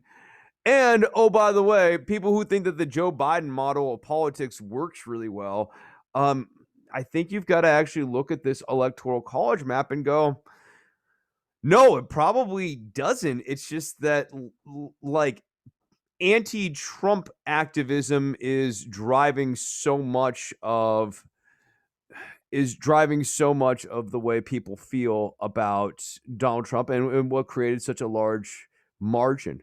So those are things to kind of consider here. Next, I want to talk about Mitt Romney. I think this is going to be one of the only times I talk glowingly about Mitt Romney here on this show. I think he's going to annoy the hell out of me here in the coming weeks and months here. But you've got to hand it to Mitt Romney. Mitt Romney made a calculation that the Democrats might win back the White House, far from guaranteed. That he had a solidified power base in the state of Utah, and that was going to insulate him from any sort of Trumpy backlash, and that he would have the most leverage if he made the long bet rather than the safer, more likely bet, and basically went anti-Trump when everyone else was going hug Trump, even when he gets COVID. Mitt Romney, I think, was really, really smart here. He's about to reap the benefits of it, which is going to be in part my ire, because he's now an outsized power broker. He's one of the handful of people who have recognized the legitimacy of the Trump defeat here right now, and he is also somebody who is going to be able to actually get deals done, and has the love of a lot of Democrats. So I think Mitt Romney is in a not bad position here. You got to hand it to Mitt Romney. I just wanted to mention that here. I've got a couple more points here to finish out the show here. I got to talk about the Red Mirage, though. I think the Red Mirage is going to have a real ripple effect on the Republican Party. I think that they're going to be stuck now managing this emotional wreck of Donald Trump for the foreseeable future. So part of this is going to be that Trump doesn't want to concede and that Trump's kids, the Koopa kids, Eric and Don Jr. Eric, we're seeing reports, is the one who's actually hadn't been told all the voter fraud stuff. Eric is a crock of shit. We're just doing this to try to flatter your dad's ego. Eric actually thinks it's real. And Don Jr. is like, I will punish everyone who's disloyal to my father, because he wants to run for office. And on an economic standpoint, Trump ran the first time so as to get better leverage for his apprentice contract that was up. This was always a financial move. He likes the power. He likes the status. He likes proving people wrong. He liked upsetting all those smug Democrats who were at that White House Correspondents' Dinner, who were laughing right alongside to Barack Obama's prepared statements at him. Oh, he hated that. Oh, he wanted vengeance for that. Oh, he got that vengeance in 2016, to the chagrin of so many of us. And he is going to want that again. He is going to want that sweet thrill of victory, of doing a thing that only Grover Cleveland has done, so that he could say that he has accomplished a historic first here. And like, it would be notable because it'd be like Herbert Hoover coming back from the grave and winning the White House 4 years later in FDR's presidency. It seems unlikely, but there's also, as they say in wrestling, a ton of money in the chase. Not that Donald Trump is a babyface, mind you, but I think Donald Trump gets that they screwed Donnie. Oh, I'm such a victim. I think that he gets that there is money in that, and you are seeing an entire little market of analogous to Jill Stein recount grifters popping up this time around, talking about how we're going to finance Jones Day and all these different law firms to try to stop the steal. I think the Republicans get, especially the Trump people get, that there's money in the grievance. Beyond that, Don, of course, wants to hear television that talks about him getting screwed. And he's popular. Part of the toxic formula of the Republican Party, I spent a lot of time in this episode. I'm a liberal, so I'm going to spend time talking about the Democratic Party, and the future of how I'm going to get policy goals that I want to see accomplished. But the paradox of Donald Trump for the Republicans going forward is, on one hand, he is someone who is much more connected to who their base actually is than John McCain and Mitt Romney. And like, look at what John McCain and Mitt Romney are doing. They weren't wrong when they smelled that out. I mean, they should have listened to the postmortem from the strategist that was given after Mitt Romney's defeat. But like, they can smell out someone who isn't their own. They weren't wrong. It's just, now we know who's their own. It ain't a pretty picture there, Buster. And they're not going to want to get rid of this guy. Donald Trump and so many people in the media have been selling this idea that the election was illegitimate. Trump's been selling the idea that he can only lose if the election's stolen from him since before the election, since the last time in 2016, there was going to be a steal. Roger Stone, the Stop the Steal framing, that is actually straight up a rehash of 2016. They were already priming the pump for that. This is where things are going to go. The victim Donnie narrative is going to play out, and it has, an option tree off of it. They can move it into straight Griffville, but if things look viable again, and also there's still a ton of money to be made on the campaign trail running in the primaries, as we know, as I just ran off with. You thought those Gideon numbers were staggering here from the last time. $1.1 billion for Michael Bloomberg, 1.5 or $6.25 million dollars spent for the Democrats. The Republicans are going to spend more money than fucking sin trying to get this nomination next time. A lot of money is going to go behind Trump. Trump might actually flounder for money. And then a lot of big money is going to go behind whoever the big money candidate is. But a ton of money. Wall Street is going to want a Republican, a moderate Republican. Wall Street like wants a Ben Sass kind of guy. They don't necessarily want John Kasich. But like they don't want Donald Trump either. Like, I mean, just as an example, Wall Street wants a second stimulus. This is not something where the American people and Wall Street are actually at heads with one another. Wall Street wants a Republican, yes. Wall Street wants a Republican who would pass a thing like a second stimulus in a pandemic and like bail out the financial systems and be really worried about their needs and attenuated to their needs. And part of their frustration with Trump is that like he doesn't get it. It doesn't get it in a way that actually brings injury, like in the case of manufacturing, like the tariffs and stuff. You can't explain basic kind of macro concepts that are widely accepted by people to Donald Trump. And so, Wall Street would like to see some other things here. So I think that red mirage is going to create a bad dynamic for Republicans because it's not going to be easy to extract themselves from Donald Trump. And it's not going to be easy to embrace him either because he's Donald Trump. He doesn't know the way ahead. So how does that play out? I don't know. We'll have to see. We'll have to see. One thing I would like to float out there.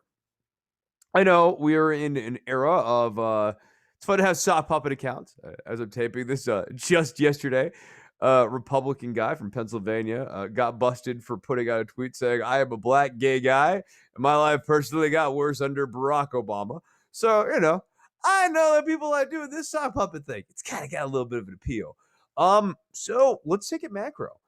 One of the frustrations coming out of this primary process for me is that change within the Democratic Party is currently not looking awesome. Quietly here, the Democrats just reconfirmed all of their Senate leadership in the week in between here. So, like, your Senate leadership's unreconstructed.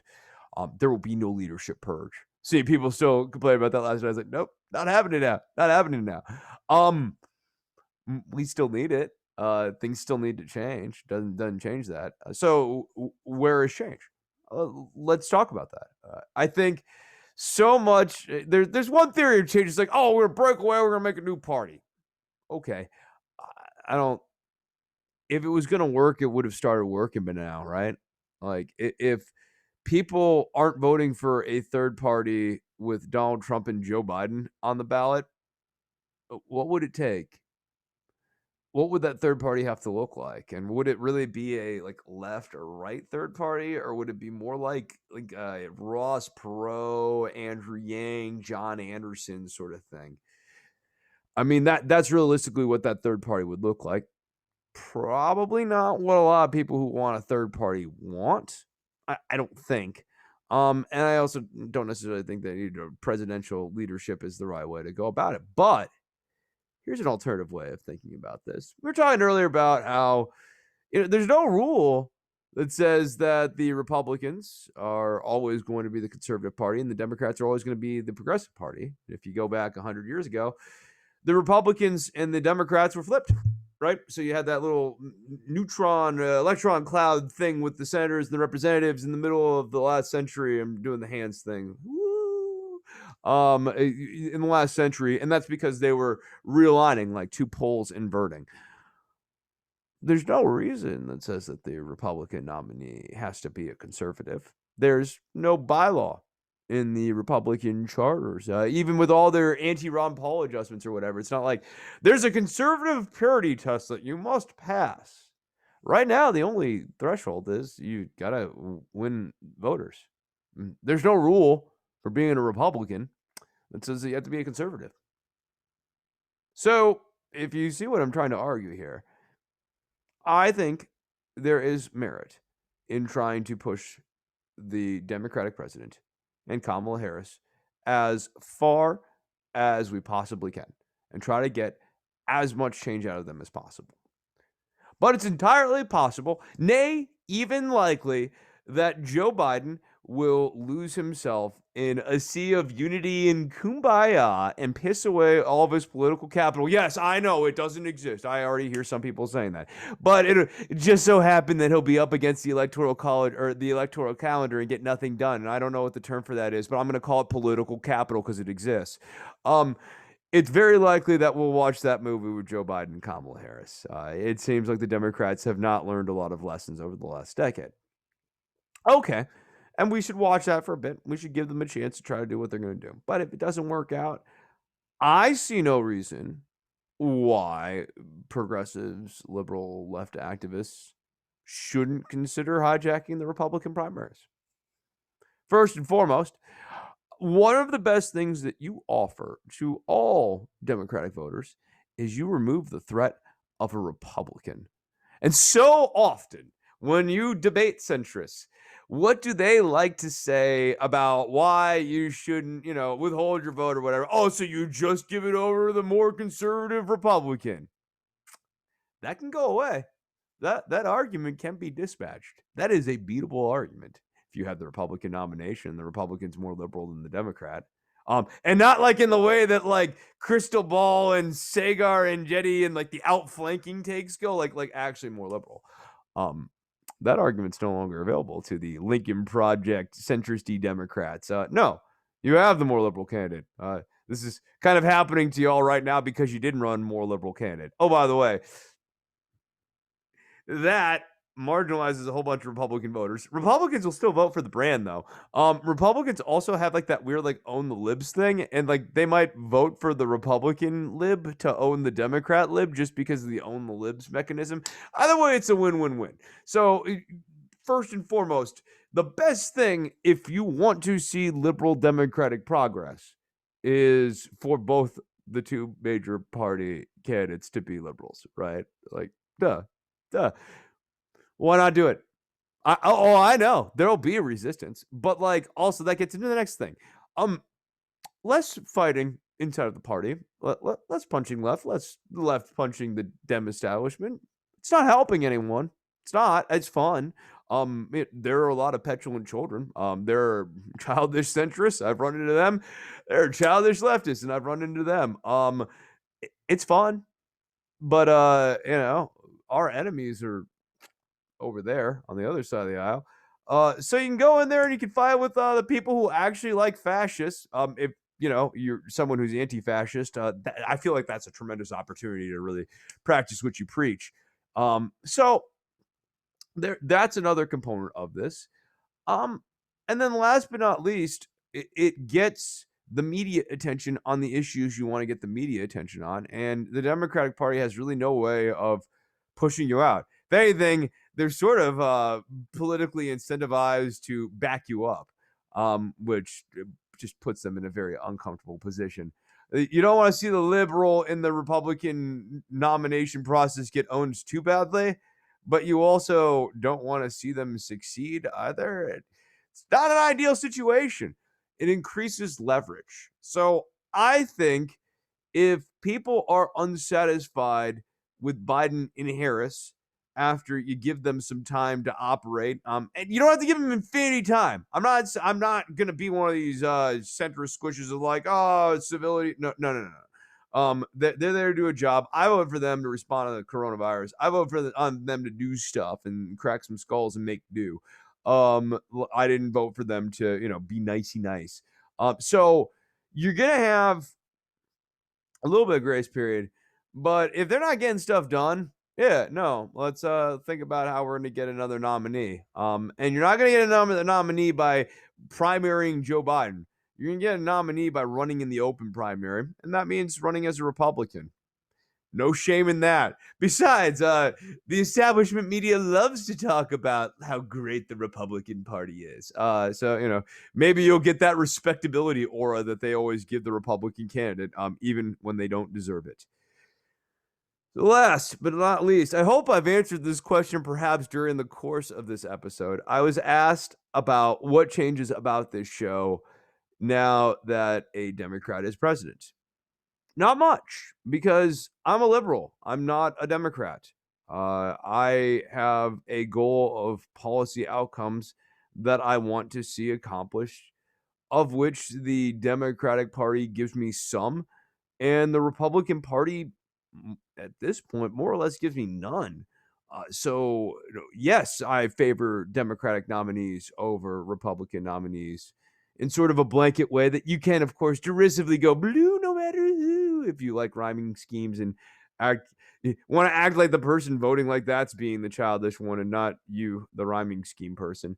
So yeah, no, I favor Democratic candidates, absolutely.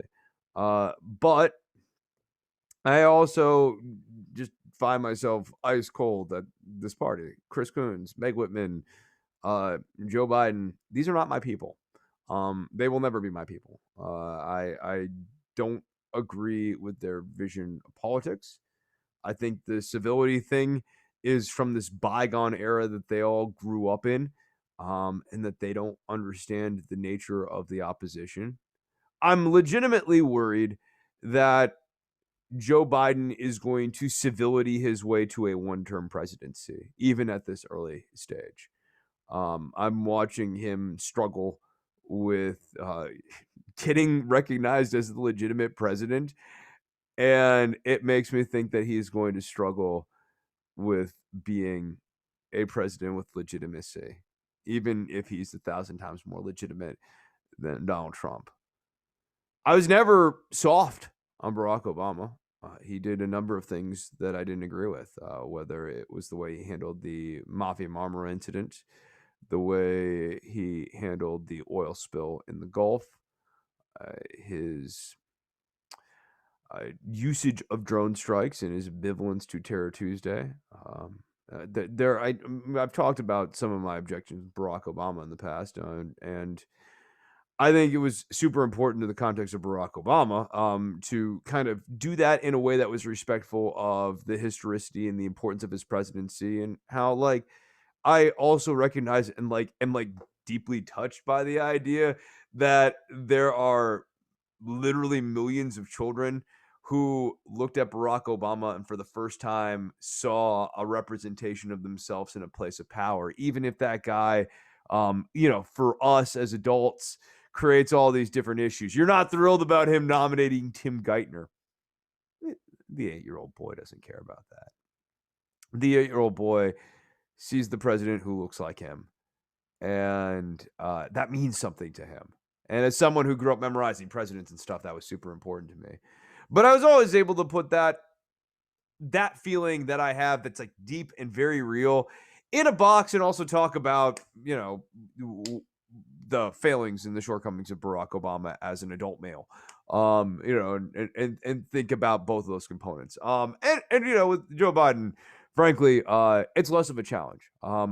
While certain parts of his story about loss and losing connect with me, when it comes to, let's say my brother. So when Biden talks about losing Beau Biden, it's when I think about like Hunter Biden and Beau Biden, I think about me, the fuck up son, and I assume Michael probably would have been the good one if I'm such a fuck up. So like, yeah, no, I like that stuff. It's not lost on me. But it also doesn't color my day to day, and I don't want anyone to think it's going to stand in the way. But I also, I speak to it. I appreciate the question about that. I don't, as I said at the top of the show, the biggest change is probably going to be videos. There's gonna be more videos, more guests, probably, maybe more big picture stuff too. Like there's a lot of stuff going on in the world that Joe Biden not creating a bunch of like easily talked about controversies is going to force the show to talk about a little bit more. It's because, and I try to filter out some of that with Trump, but like he's just a constant noise machine. So like, you can't ignore it all either. And so that was always a tension when it came to talking about Trump. That won't be there with Joe Biden. But those are the things that I anticipate the most that are going to change about the show. But beyond that, it's the video stuff. So if you want to get the videos are available over at patreon.com/DWATG, because that's going to do it for the episode of Don't Worry About the Government. My name is Chris Dombrino. Homepage is don'tworry.tv. Show is available on iTunes. It's available on Stitcher.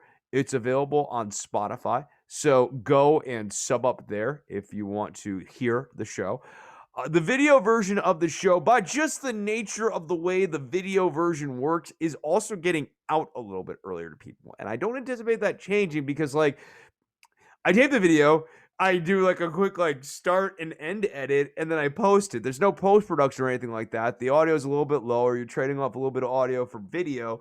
Um, you're also getting the show a little bit sooner. So if you've ever been like, I would like the show sooner, I'd like to be ahead of the curve here. Yeah, like this episode is dropping the same day as episode 488 dropped on the free side feed, and that's not like some machinations of Chris thing. It's just like I get done taping the video, I can post the video right away, but then I have to go back in and edit the audio and everything like that. That takes time, and it usually gets done 10 to 12 hours later. I almost always take a sleep cycle in between taping a show and editing a show.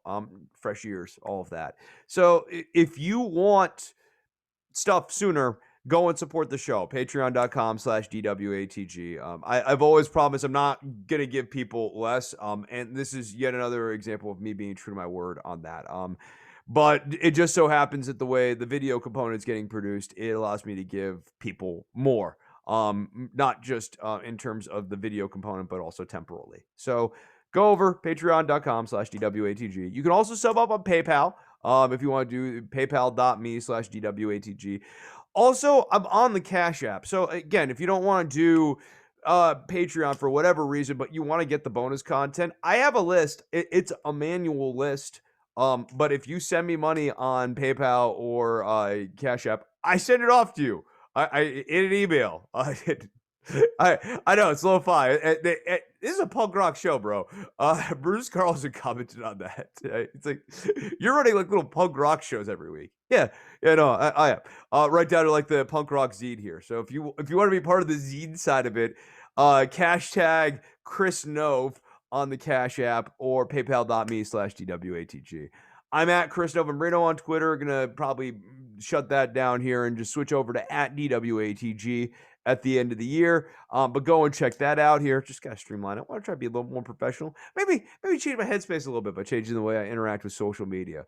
But that's gonna do it for this episode of Don't Worry About the Government. I want to thank you guys so much for listening to the show and supporting the show. And then until the next one, bye-bye. Let's have a sip of coffee for the road here and say bye-bye one more time. Bye-bye. Sweet coffee.